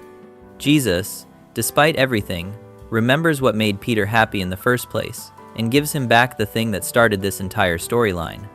This means Stewie and Brian's efforts to permanently end Peter's Surfin' Bird obsession by destroying his original record and buying all 63 available copies have been completely undermined by divine intervention. Jesus has restored Peter's ability to torture his family with endless repetition of a novelty song, which suggests Jesus either has a cruel sense of humor or genuinely values Peter's happiness over the sanity of the rest of the Griffin household. What makes I Dream of Jesus particularly unhinged is how it treats the second coming of Christ as a celebrity culture satire. Jesus returns to Earth not through prophecy or divine plan, but because he had fun at dinner with the Griffins. His second coming gets noticed because he wanted to help Peter recover $1 from a fountain.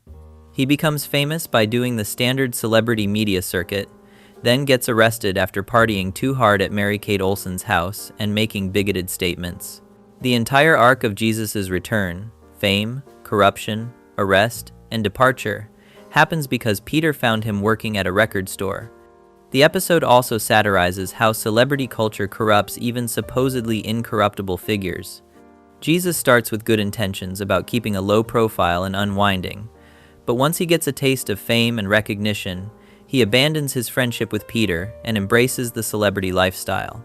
He starts screening calls, attending exclusive parties, and eventually engaging in behavior that gets him arrested. The show presents fame as a corrosive force that can corrupt anyone, even the literal Son of God. Peter's surfing bird obsession serves as a parallel storyline about fixation and annoyance.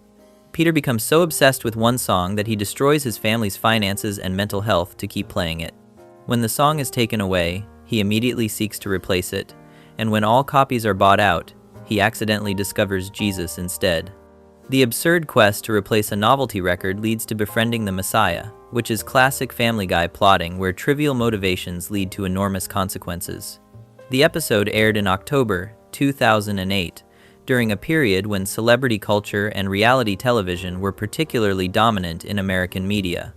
The late 2000s saw increasing coverage of celebrity meltdowns, arrest photos, and the self-destructive behavior of famous people. Family Guy was satirizing this culture by showing how even Jesus would be corrupted by fame if he tried to exist within that system. The MTV Music Video Awards and Tonight Show appearances represent Jesus being absorbed into the celebrity machine, while his arrest mirrors the real celebrity incidents that dominated tabloid coverage. Stewie and Brian buying all 63 copies of Surfin' Bird shows impressive dedication to their sabotage plan. They did not just break Peter's record and hope he would give up. They researched where copies might be available, went to that store, and purchased the entire inventory to eliminate any possibility of Peter replacing it. This is thorough planning and execution, showing how seriously they took the threat of Peter's endless song repetition. The miracles Jesus performs are deliberately absurd rather than meaningful. Turning vegetables into ice cream solves a minor dinner inconvenience, but wastes divine power on something trivial. Enlarging Lois's breasts without asking her is a weird use of miraculous ability that treats physical modification as casual party trick. These are not the healing the sick or feeding the multitudes type miracles from biblical accounts. They are frivolous demonstrations of power that show Jesus using his abilities for entertainment rather than meaningful purposes. Jesus working at dead format records before revealing himself is satirically appropriate. The Son of God is employed at a store that specializes in obsolete technology and media that most people no longer use. There is something fitting about Jesus, a religious figure from 2,000 years ago, working in a shop dedicated to preserving things from the past. It is also a commentary on how Jesus might blend into modern society by taking a normal job in an unassuming location. The lamp attacking Peter to force him to post bail is creative violence that shows Jesus' divine power being used for petty personal goals. Jesus could appear to Peter in a vision, send an angel, or use any number of miraculous methods to communicate urgency. Instead, he chooses to remote control furniture and use it as a weapon until Peter complies. This is divine power being weaponized for coercion, which is both darkly funny and theologically questionable. Peter offering to trade Meg for sex to obtain the record at the beginning represents one of the darkest throwaway jokes in Family Guy history. The show presents this attempted child trafficking as just another example of Peter's terrible parenting and poor priorities, then moves on without dwelling on how horrific that proposal actually was. It establishes early in the episode that Peter's judgment is completely compromised by his song obsession, willing to sacrifice his daughter for a record. The episode ending with Jesus giving Peter another copy of Surfin' Bird creates a perfect loop. The quest for the song led to meeting Jesus, and Jesus rewards Peter by restoring the thing that made everyone miserable in the first place. Stewie and Brian's elaborate plan to end Peter's obsession is completely defeated by divine intervention, suggesting that when God wants Peter Griffin to annoy his family with a novelty song, nobody can prevent it. The family's suffering resumes exactly as it was before, with Peter now having religious endorsement for his musical torture. Before we move on, make sure to subscribe if you're enjoying this breakdown. Moving on, we have Friends of Peter G, Season 9, Episode 10. Friends of Peter G.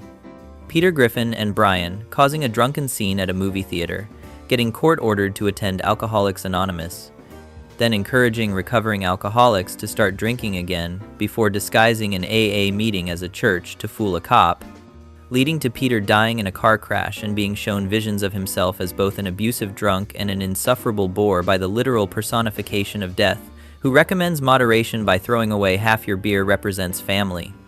Guy at its most spectacularly unhinged.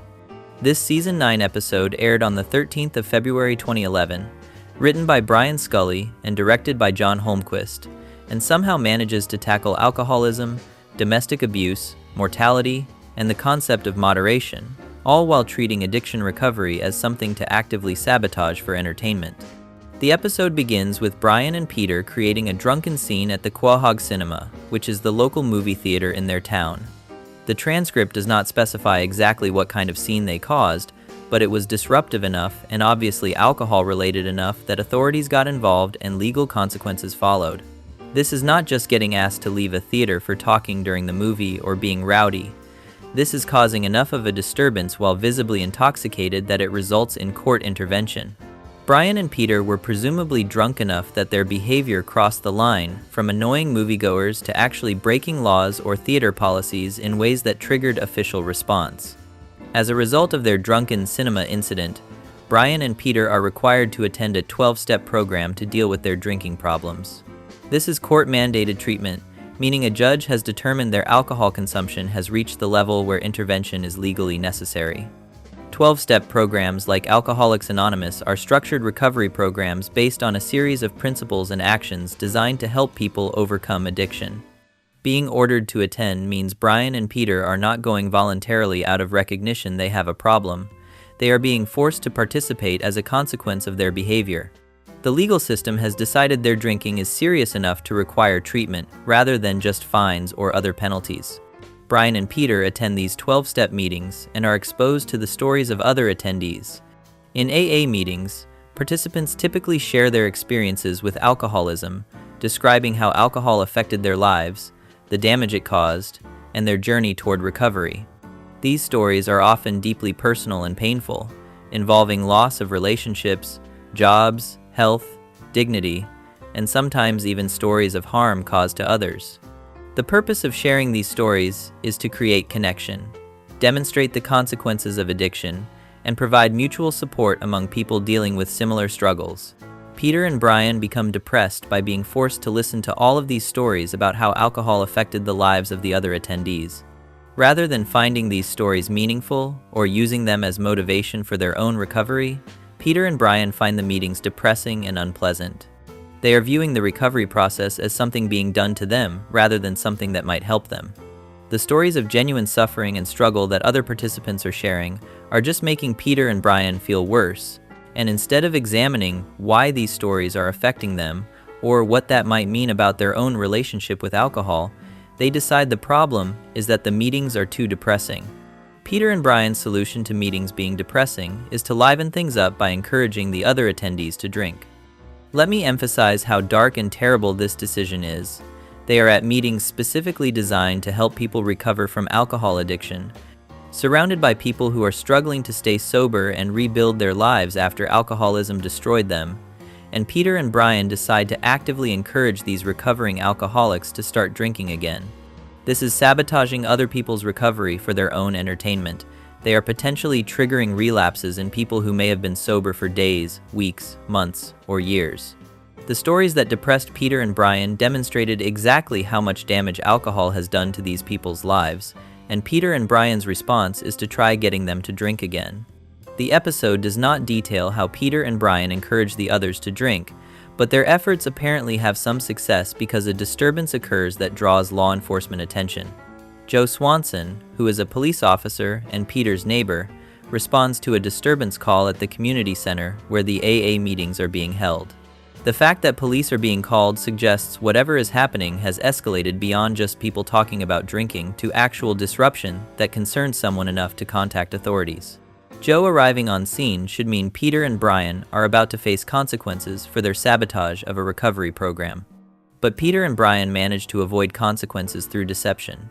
They fool Joe by disguising the community center to resemble a church. The episode does not specify exactly how they accomplish this transformation quickly enough to fool an arriving police officer, but somehow Peter and Brian manage to make the meeting space look like religious services rather than an AA meeting. Joe presumably sees what appears to be a church gathering and decides there is no disturbance or that he was called to the wrong location, leaving without investigating further. Peter and Brian have successfully used religious disguise to protect themselves from legal consequences for encouraging recovering alcoholics to drink. Peter and Brian leave the community center after fooling Joe, presumably feeling proud of themselves for avoiding trouble. On the way home, Peter crashes his car. The episode does not detail what caused the crash, whether Peter was driving drunk, whether it was the result of reckless driving, or whether it was just an unfortunate accident. But the crash is severe enough that Peter is killed. Peter Griffin dies from injuries sustained in this car crash, which represents a dramatic escalation from causing disturbances at AA meetings to actual mortality. Death appears to Peter after the car crash that killed him. Death in Family Guy has been established as a personified entity who appears when people die, portrayed as a character rather than just an abstract concept. Death has the power to determine whether someone stays dead or gets another chance at life, apparently operating with some degree of discretion over mortality outcomes. In this case, Death gives Peter a second chance rather than allowing him to remain dead permanently. But Death does not just send Peter back to life immediately. First, Death provides Peter with an educational experience designed to change his behavior. Death gives Peter a glimpse of what life would be like under two different scenarios related to his alcohol consumption. This is essentially showing Peter alternative futures or alternative versions of himself based on his drinking choices. The first vision, Death shows Peter his life as a heavy drinker. In this scenario, Peter is consumed by alcoholism, and the episode specifically states that the completely drunken Peter is shown abusing his family. This is not just Peter being annoying or irresponsible, this is Peter causing actual harm to Lois, Meg, Chris, Stewie, and potentially Brian through abuse. The episode presents this as the inevitable outcome if Peter continues drinking heavily without control. Family Guy is showing that Peter's drinking, if left unchecked, will escalate to domestic violence and abuse. The second vision, Death shows Peter is life completely without alcohol. In this scenario, Peter has given up drinking entirely, maintaining total sobriety with no alcohol consumption whatsoever. The episode states that the clean and sober Peter is shown being a complete bore.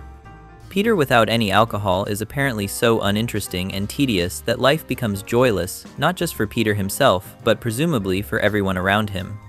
This vision suggests that Peter's personality, humor, and whatever makes him enjoyable to be around is somehow dependent on alcohol consumption, and removing alcohol entirely makes him insufferable in a different way than the abusive drunk version. Death, having shown Peter both extremes, abusive alcoholic and boring teetotaler, tells Peter that the key is moderation. Death is not recommending Peter quit drinking entirely, nor is Death saying Peter can continue his current drinking patterns. The lesson Death wants Peter to learn is that the solution to his alcohol problem is finding a middle ground between destructive excess and complete abstinence. Peter needs to drink less than he currently does to avoid becoming an abusive drunk, but he should not quit entirely because that apparently makes him unbearable. Moderation is presented as the reasonable path that allows Peter to avoid both negative extremes. Peter takes Death's lesson about moderation and implements it in the most Peter Griffin way possible. He decides to throw out half of the cans of beer he purchases to cut back on his drinking. Peter's understanding of moderation is literally cutting his beer consumption in half by buying his normal amount of beer and then immediately discarding half of it. This is wasteful, inefficient, and demonstrates Peter did not quite grasp the sophisticated lesson Death was trying to teach about controlled consumption and responsible drinking.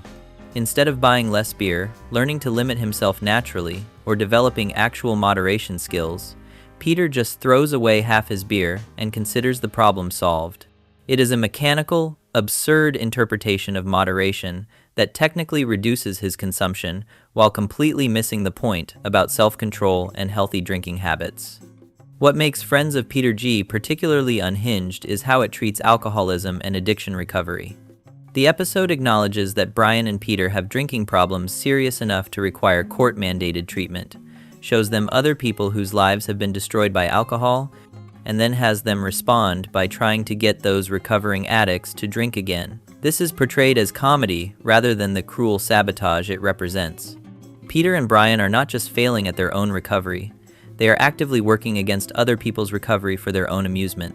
The episode also presents a deeply cynical view of sobriety through Death's visions. The message seems to be that Peter cannot be a decent person without being either an abusive drunk or an insufferable bore. The show suggests there is no version of sober Peter that is both non-abusive and reasonably pleasant to be around. This is a dark commentary on Peter's personality. Alcohol is apparently so fundamental to who he is that removing it entirely transforms him into someone completely different and unlikable.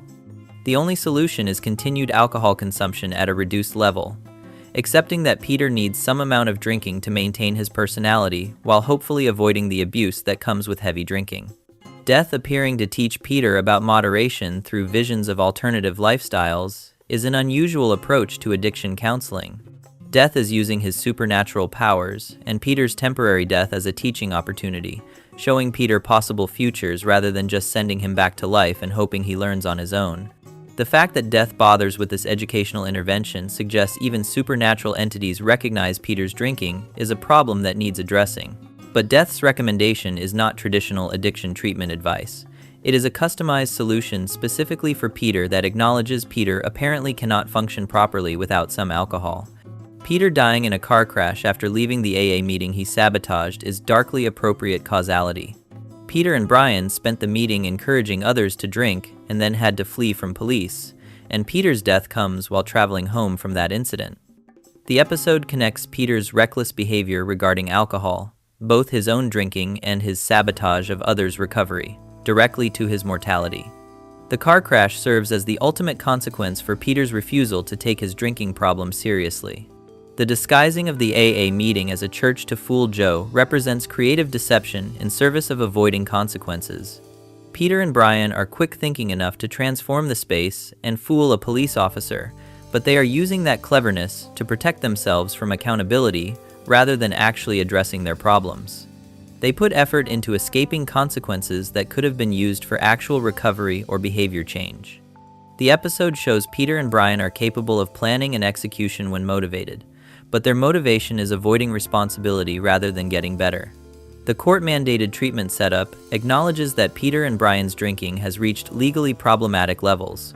This is not just friends concerned about their consumption or family members suggesting they cut back. A judge has intervened and ordered treatment. The legal system has determined their alcohol use is serious enough to require mandatory intervention. But Peter and Brian treat this court order as an annoyance to be endured rather than a wake-up call about their behavior. The other AA attendees sharing their stories represent real people with genuine struggles that Peter and Brian are dismissing and actively undermining.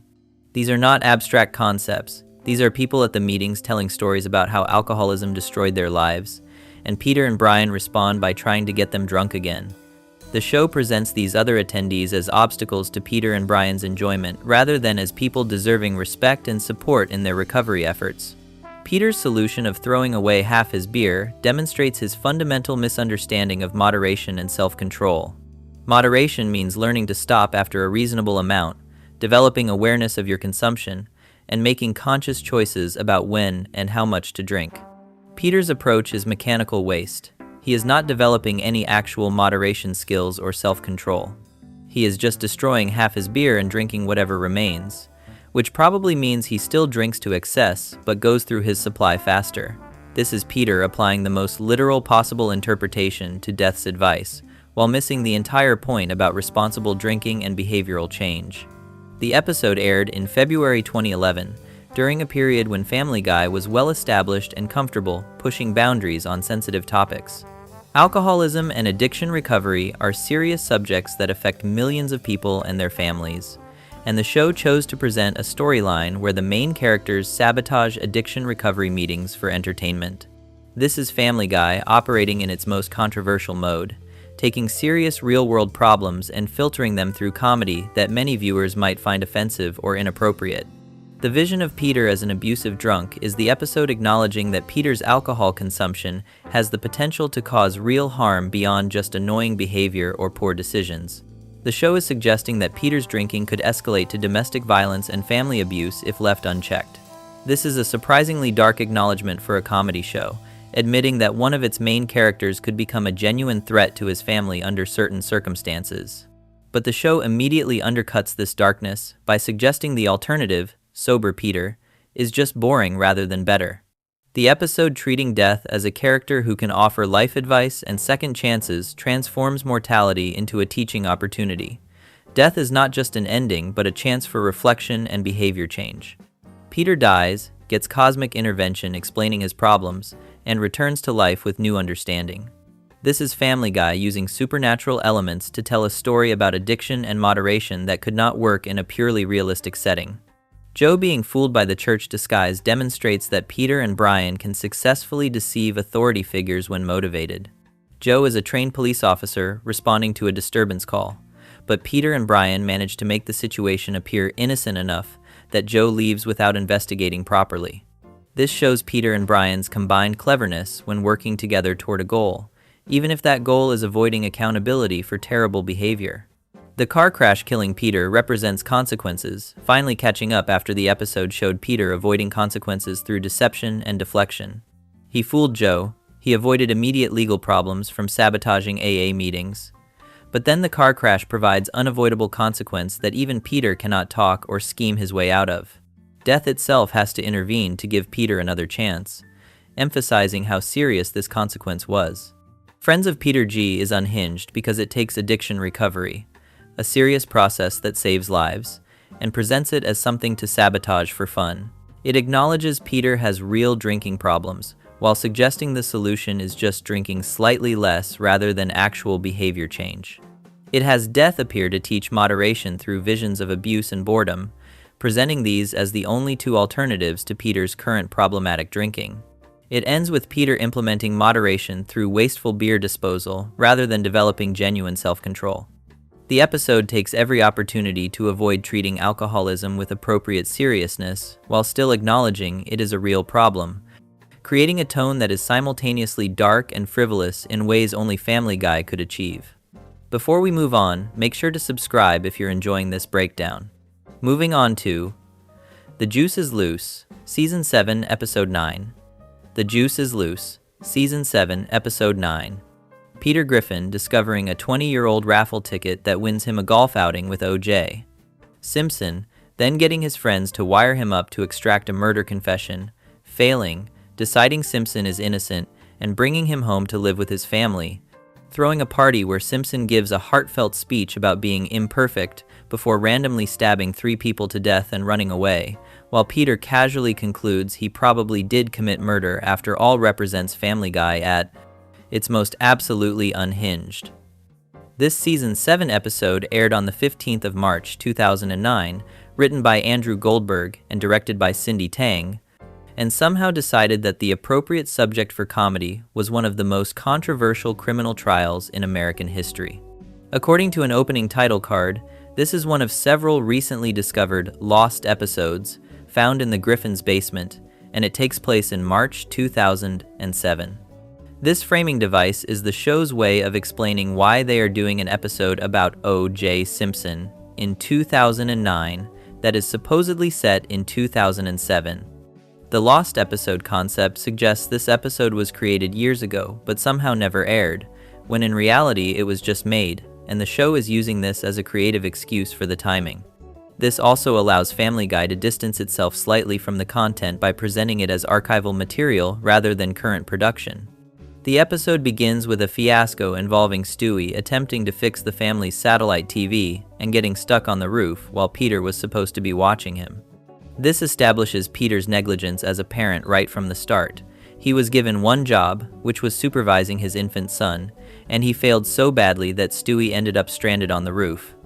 Stewie was trying to fix technical problems with the television service, which is already ambitious for a baby, and somehow ended up in a dangerous position on the roof, while Peter was presumably distracted or not paying attention. Peter failed at basic childcare supervision, creating a situation where his baby is stuck in a potentially deadly location. Peter attempts to go fix the satellite TV problem himself after discovering Stewie stuck on the roof.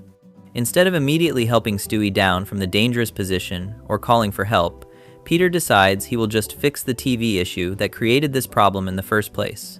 While looking in a drawer for his tools to address the satellite problem, Peter comes across a winning $1,989 raffle ticket he had forgotten to cash in. This raffle ticket is 20 years old at this point, dating back to 1,000 989, when Peter apparently entered a raffle, won, but then completely forgot about his winning ticket and never claimed the prize. The ticket has been sitting in a drawer for 2 decades. The raffle prize is a chance to play golf with O.J. Simpson. In 1989, O.J. Simpson was a famous former football player, actor, and celebrity spokesperson who would have been considered an exciting prize for a golf outing. Simpson had been a star running back for the Buffalo Bills and San Francisco 49ers, appeared in movies and television, and was generally beloved as a public figure. A golf outing with someone of his celebrity status would have been a legitimate, exciting prize in 1989. But Peter is discovering this ticket in 2007, 18 years after he won it, and many things have changed about O.J. Simpson's public image since 1989. Peter has been unaware until discovering this ticket that Simpson was accused and acquitted of murder. This is Peter being extraordinarily ignorant about one of the most famous criminal trials in American history.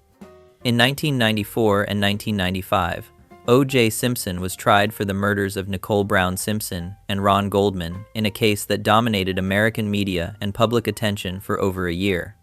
The trial was televised, became a massive cultural phenomenon, and the 1,995 acquittal verdict was watched by an estimated 150 million people.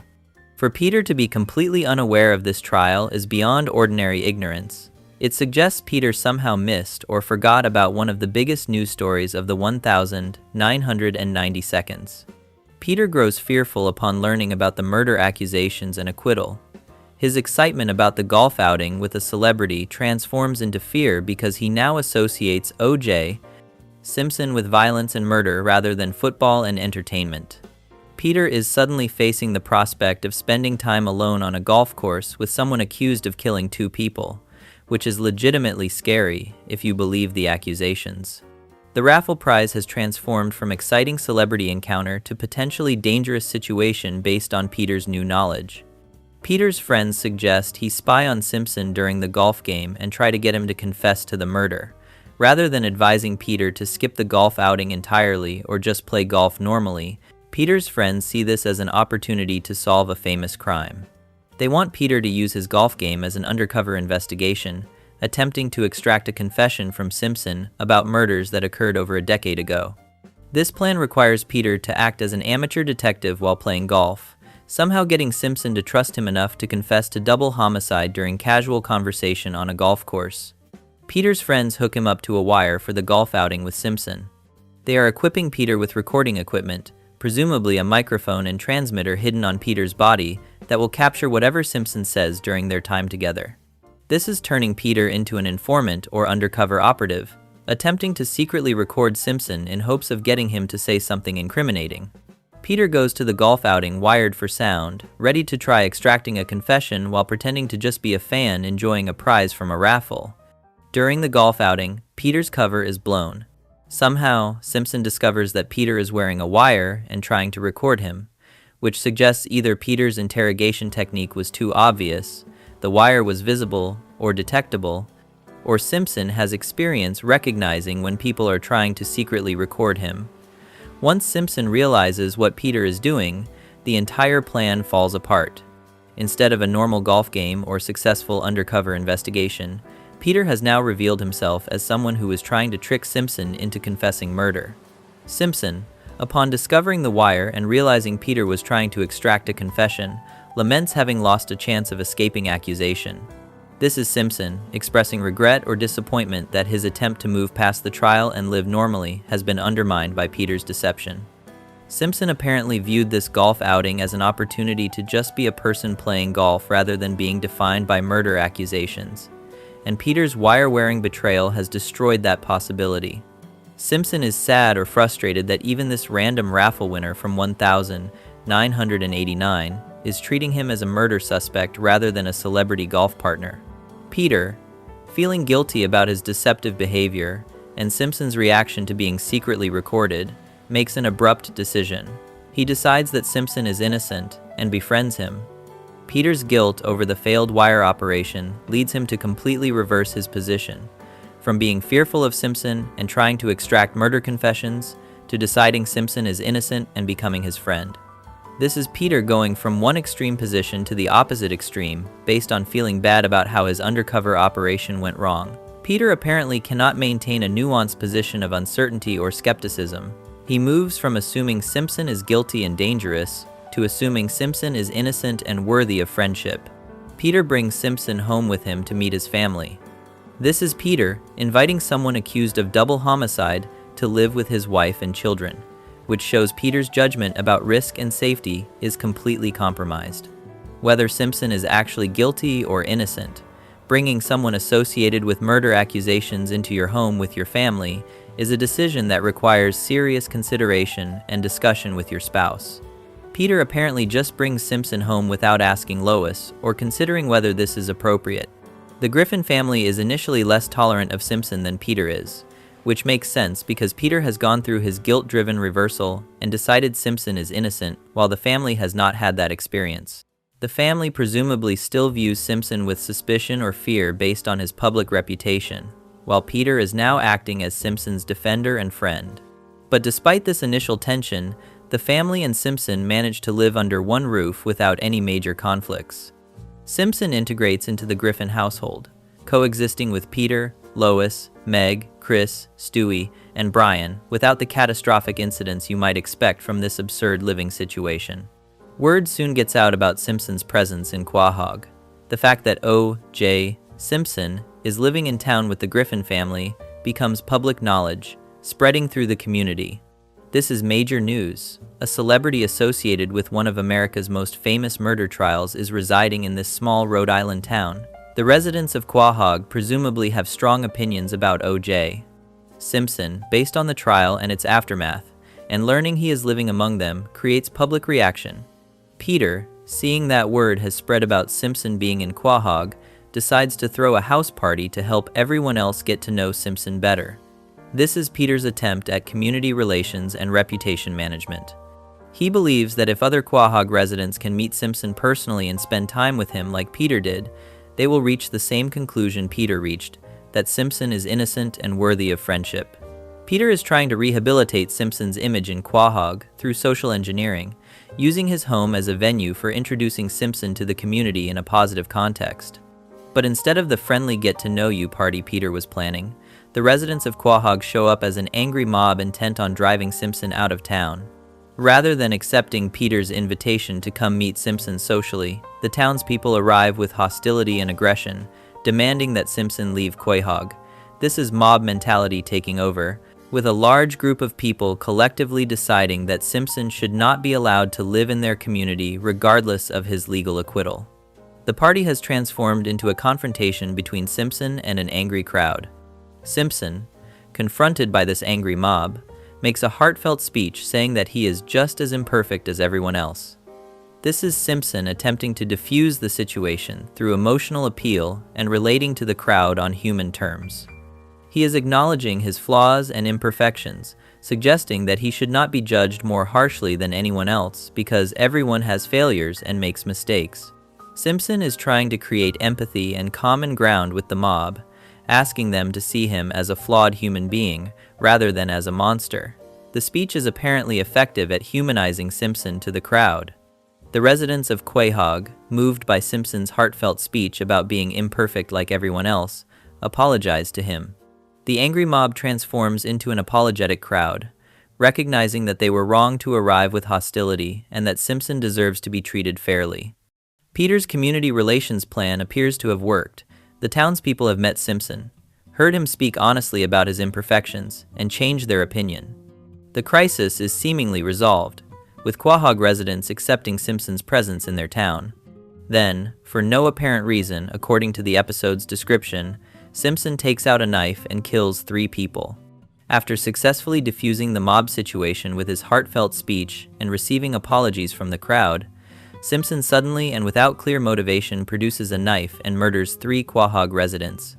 The episode specifically states this happens for no apparent reason, emphasizing that there is no provocation or explanation for this sudden violence. Simpson goes from giving an emotional speech about his imperfections to committing triple homicide in front of witnesses, including his friend Peter and Peter's entire family.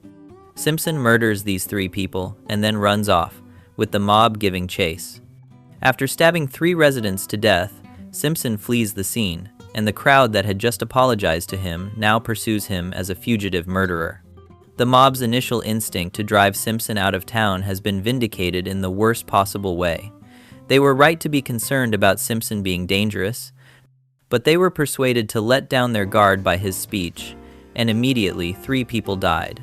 Simpson is now running through Quahog, being chased by an angry mob who watched him commit murder.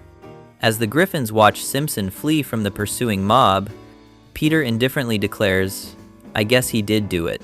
This is Peter's casual acknowledgement that his decision to befriend Simpson and vouch for his innocence was completely wrong. Peter brought Simpson into his home, defended him to his family, threw a party to rehabilitate his reputation, and now he is watching Simpson run away after murdering 3 people, and Peter's reaction is mild acceptance that Simpson was guilty all along. Peter shows no horror, no guilt about bringing a murderer into his home with his children, no grief for the 3 people who just died at his party. Just an indifferent conclusion that Simpson probably did commit the original murders he was accused of, since he just committed new murders in front of everyone. What makes the juices loose, particularly Unhinged, is that Family Guy decided to make an episode about O.J. Simpson, one of the most controversial and divisive figures in recent American history, and treat it as comedy. The O.J. Simpson trial and its aftermath raised serious issues about domestic violence, race, wealth, celebrity, and the justice system. Family Guy's approach is to have Peter befriend Simpson, defend his innocence, then watch Simpson randomly murder 3 people and shrug about it. The episode is using real-world tragedy and controversy as material for absurdist comedy. The episode's ending with Simpson randomly committing murder, for no apparent reason, is darkly satirical. The show is presenting Simpson as someone who can make heartfelt speeches and appear human and sympathetic, but then suddenly commit violence without provocation.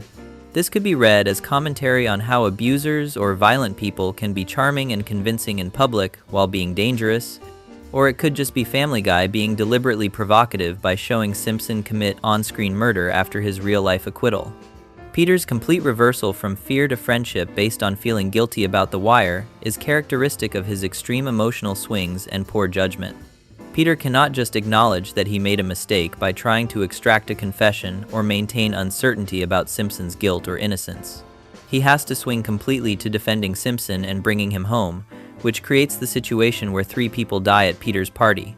Peter's poor judgment has direct fatal consequences for Quahog residents. The lost episode framing device is the show's attempt to create some distance from the controversial content. By claiming this episode was made in 2007 but only discovered later, Family Guy can present it as archival material rather than current commentary. But this is a thin excuse. The episode aired in 2009, was produced in 2009, and the lost episode concept is just creative framing rather than actual truth. The episode, having Simpson give a heartfelt speech that successfully moves the crowd before immediately murdering people, creates a darkly cynical message. The show is suggesting that Simpson's ability to seem sympathetic or innocent is manipulative rather than genuine, or that even if genuine, it does not change what he might be capable of. The speech works on the crowd and they apologize, which makes the immediate murders even more shocking and devastating. Peter's indifferent reaction to watching 3 people get murdered at his party is disturbingly casual. A normal person watching 3 neighbors get stabbed to death would be traumatized, horrified, calling emergency services, checking if anyone can be saved, processing the violence they just witnessed. Peter just watches Simpson run away being chased by a mob and calmly concludes Simpson was probably guilty of his previous alleged crimes too. There is no emotional processing of the trauma or concern for the victims. The episode treats the murder victims as disposable for the sake of the punchline.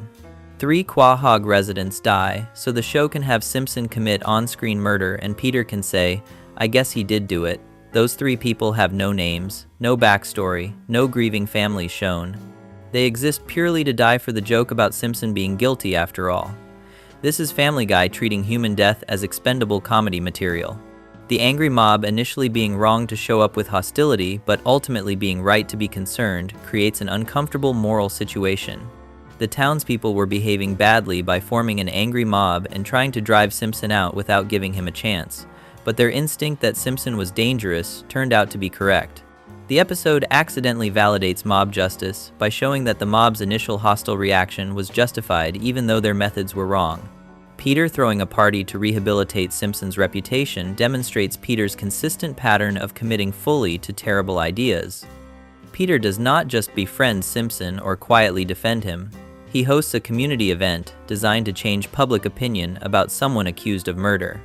This is Peter using his social capital and his home to vouch for Simpson, which makes the outcome even more devastating when Simpson murders people at that very party. The episode acknowledging Simpson's acquittal while also having him commit on-screen murder allows Family Guy to have it both ways. The show can say they are just depicting a fictional version of Simpson, while also strongly implying they believe he was guilty of the real-life crimes. The episode ends with Peter concluding Simpson did do it, which is the show taking a position on Simpson's guilt despite his legal acquittal. The Juice is Loose represents Family Guy deciding that no subject is too controversial or sensitive for comedy, including cases involving real domestic violence victims. The episode treats serious real-world tragedy as material for absurdist humor, having Peter befriend a controversial figure and watch him commit random murder. It is Family Guy at its most provocative and potentially offensive, using real people and real tragedies as the foundation for a 22-minute animated comedy. Before we move on, make sure to subscribe if you're enjoying this breakdown. Moving on, we have Fresh Air, Season 12, Episode 14. Fresh Air, Season 12, Episode 14. Peter Griffin divorcing his wife through deception and proposing gay marriage to his teenage son Chris in Vermont to gain access to inheritance money, then planning a wedding with gift registries and reception dances, while Chris goes along with it, knowing his father is exploiting him just to force Peter to spend time with him, represents Family Guy at its most absolutely unhinged and disturbing.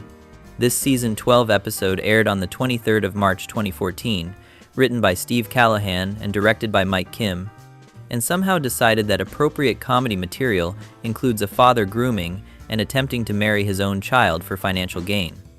The episode begins with Chris wanting to spend some time with Peter, which is a reasonable desire for a teenage son who wants a relationship with his father. Chris approaches Peter seeking attention and quality time together, the kind of basic parent-child bonding that should be normal in functional families. But Peter blows Chris off, rejecting his son's attempt at connection and refusing to spend time with him. Peter is too busy or too uninterested to give his son the attention Chris is asking for, establishing immediately that Peter is failing at basic fatherhood and neglecting Chris's emotional needs. Carter Pewterschmidt breaks his leg at the mall, which is Lois's wealthy father suffering a significant injury that requires care and assistance. A broken leg for an elderly person is serious. It limits mobility, requires medical treatment and possibly surgery, needs time to heal, and often requires someone to help with daily activities during recovery. Carter is temporarily disabled and needs supervision and assistance while he recovers from this injury. Barbara Pewterschmidt, Carter's wife, needs someone to watch over him while she goes out of town. Babs has travel plans or obligations that require her to be away, and she cannot leave Carter alone in his condition. Carter needs supervision and someone to help him with tasks he cannot do himself while his leg heals. Babs needs to find someone from the family who can stay with Carter and provide the care and assistance he requires during her absence. Lois cannot take care of Carter, which is presumably because she has her own responsibilities with her household and children that prevent her from staying with her father during his recovery. When the first option of having Lois care for Carter does not work out, the family needs to find another solution. Meg is asked to watch over Carter but turns down the responsibility. Meg, who is often treated poorly by her family, refuses to take on the burden of caring for her injured grandfather. This leaves Chris as the only remaining option.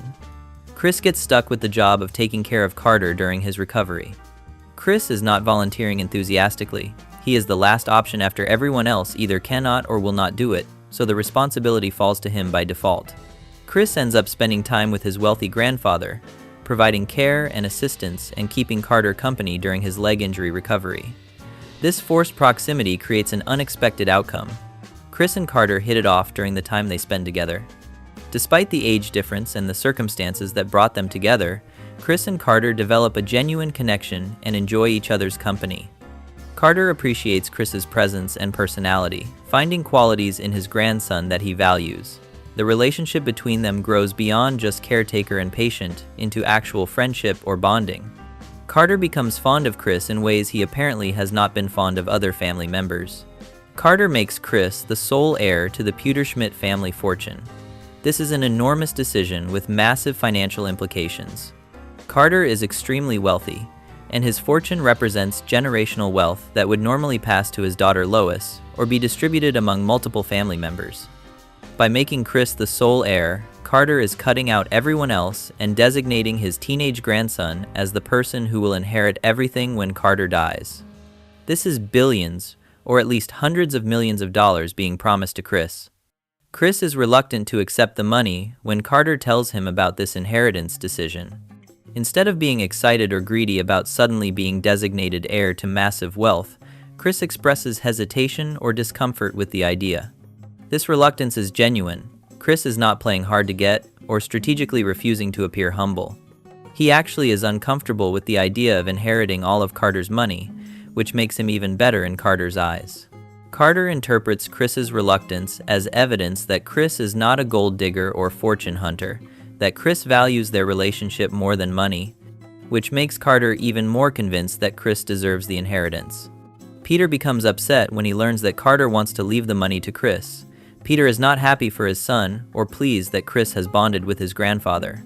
Peter is focused entirely on the fact that massive wealth is being promised to Chris rather than to Peter himself or to Lois. Peter views this inheritance as money that should benefit him, and the fact that it is going to Chris instead is a problem that needs solving. Peter vows to suck up to Chris to get closer to the money. Peter's explicit goal is gaining access to the Pewterschmidt fortune by manipulating his own son. Peter tries dressing like Chris to appeal to his son and gain favor. Peter attempts to emulate Chris's clothing style, presumably wearing teenage-appropriate outfits or whatever Chris typically wears, hoping that matching his son's fashion choices will create connection or make Chris like him more. This is superficial pandering.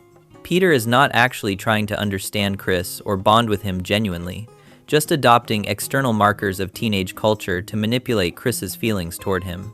Peter also tries pandering to typical teenage likes, attempting to appeal to Chris by pretending to be interested in things teenagers generally enjoy. Peter is trying to position himself as relatable or cool by adopting interests he thinks will resonate with Chris's demographic. This is transparent manipulation. Peter is performing an act designed to make Chris feel like Peter understands him or shares his interests, when really Peter just wants access to inheritance money. When dressing like a teenager and pandering to youth culture does not work to win Chris over, Peter engages in a series of stunts that fail. The episode does not detail what specific stunts Peter attempts, but they are apparently attention-seeking actions designed to impress Chris or gain his favor. These stunts fail to achieve Peter's goal of making Chris like him enough to share the inheritance money. Peter's various attempts at manipulation are not working, and Chris is not being swayed by Peter's obvious pandering. Peter goes to the Drunken Clam, the local bar where he drinks with his friends, and the guys note that Peter looks exhausted. Peter's friends Cleveland, Quagmire, and Joe observe that Peter appears tired, worn out from his failed attempts to manipulate Chris. They discuss Chris's situation, and the guys express hope that whatever gal or guy Chris meets makes him happy. This is Peter's friends casually mentioning that Chris might date either girls or guys, acknowledging that Chris's romantic interests could be any gender. They are expressing good wishes for Chris's romantic future. This conversation gives Peter an idea. Peter hears his friends mention gal or guy and realizes he could personally become the person in Chris's life who gives him access to the inheritance. Peter proposes a Vermont gay marriage to Chris that night. Peter is proposing that he and his teenage son get married in Vermont, which in 2014, when this episode aired, was one of the states where same-sex marriage was legal. Peter is proposing that he marry his own child in a same-sex marriage ceremony. Let me emphasize how disturbing this is. Peter is a grown man proposing marriage to his teenage son. This is not just inappropriate, this is grooming behavior, incestuous intent, exploitation of a minor, and marriage fraud all combined into one horrific proposal. Peter is using the existence of same-sex marriage rights to attempt marrying his own child for financial gain. This is one of the darkest premises Family Guy has ever presented as comedy. Peter reveals that he got Lois to sign a divorce agreement.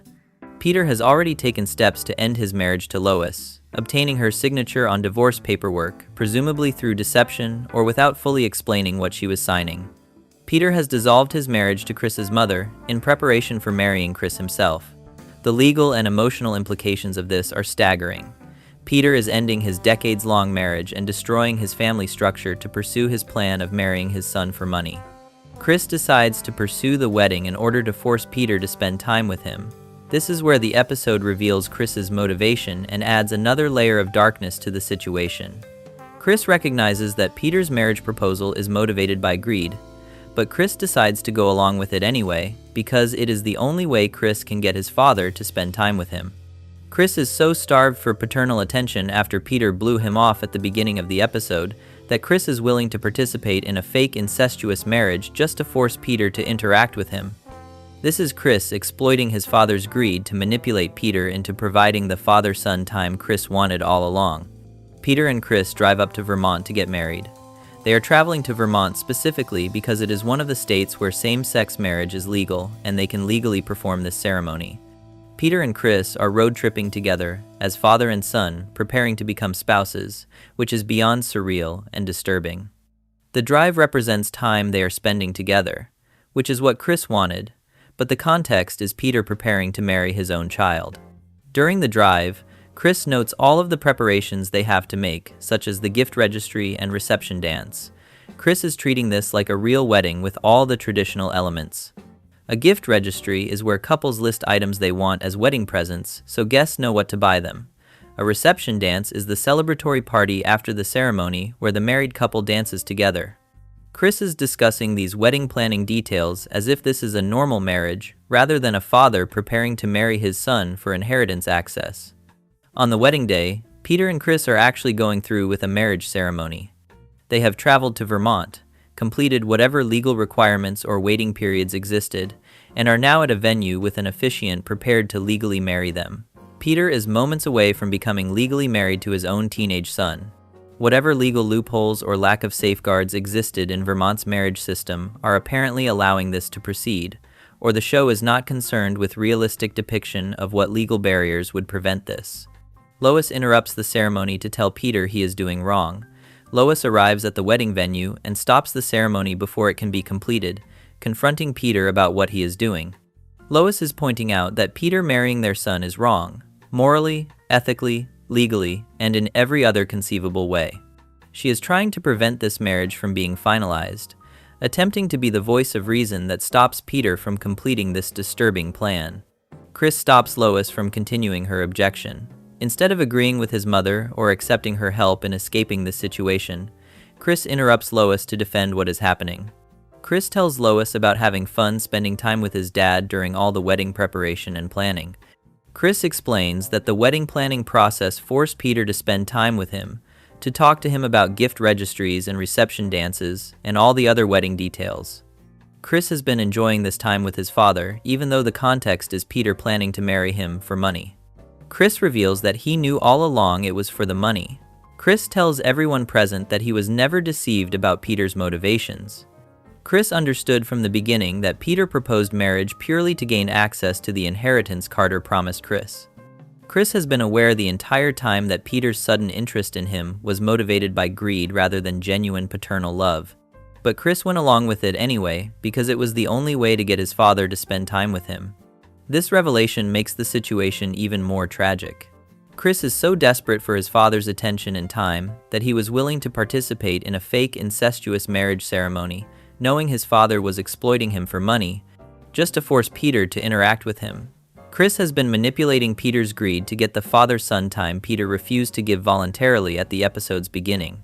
Both Peter and Chris have been exploiting each other. Peter exploiting Chris for money, Chris exploiting Peter's greed for attention. Chris and Peter agree to settle for being father and son rather than going through with the marriage. After Chris's revelation about knowing Peter's motivations all along, Peter apparently recognizes the problem or feels some shame about what he was doing.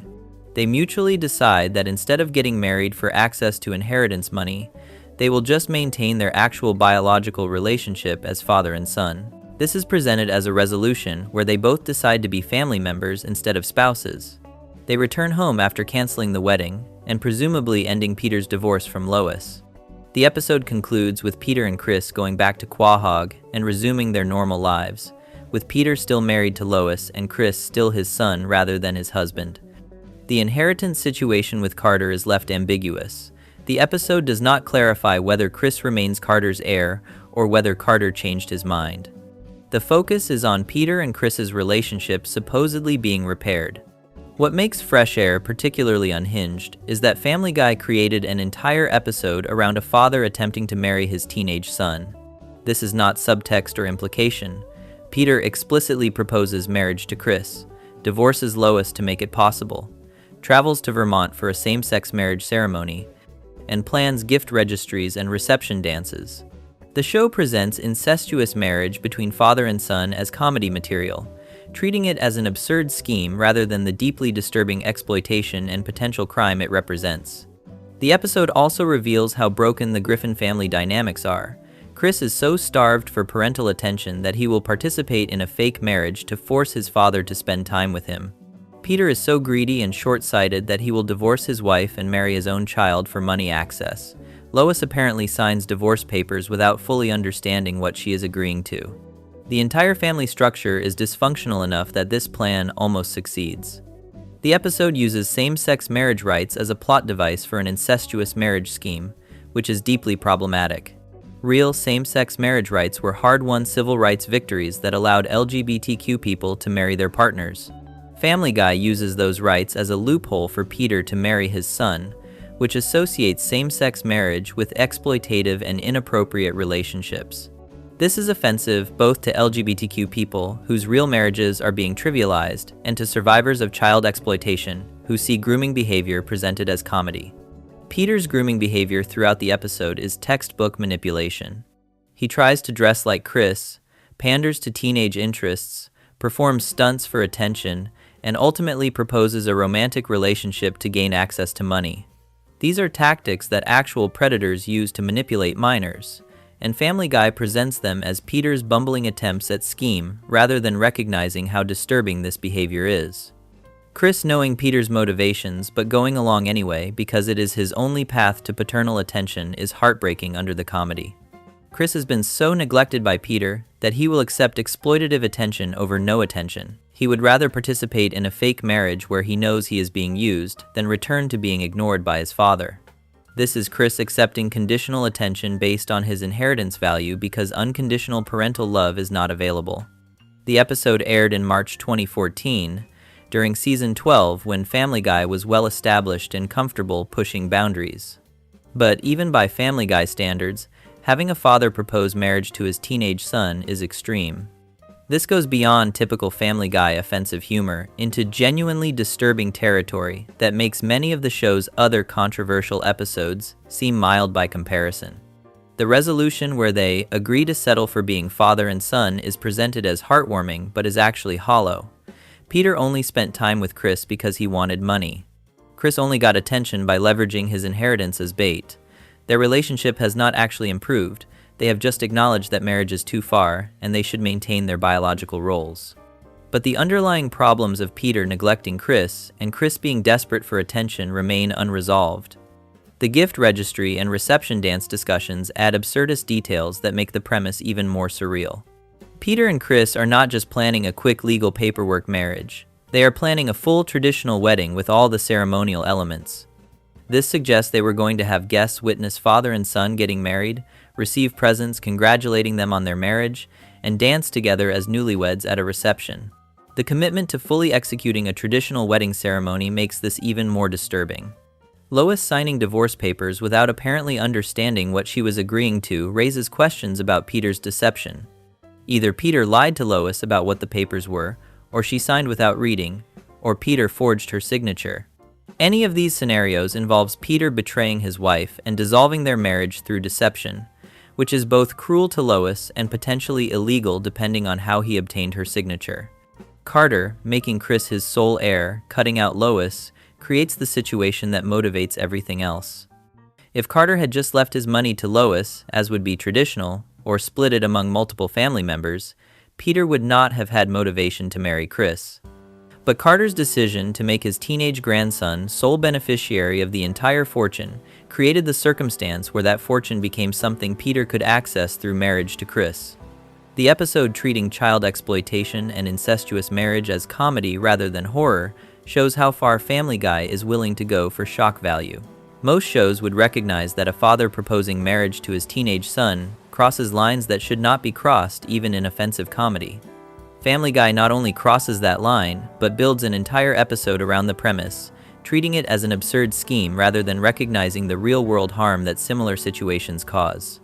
Fresh Air represents Family Guy at its most disturbing, creating comedy from child exploitation, incestuous relationships, marriage fraud, and parental manipulation. The episode's resolution attempts to frame the situation as Peter and Chris learning to appreciate their father-son relationship, but the journey to that resolution involves Peter attempting to legally marry his own child, which is unforgivable regardless of how the episode ends. This is Family Guy pushing boundaries beyond what many viewers would consider acceptable, using real trauma and exploitation as source material for offensive humor. If you enjoyed the video, make sure to subscribe, and I'll see you in the next video.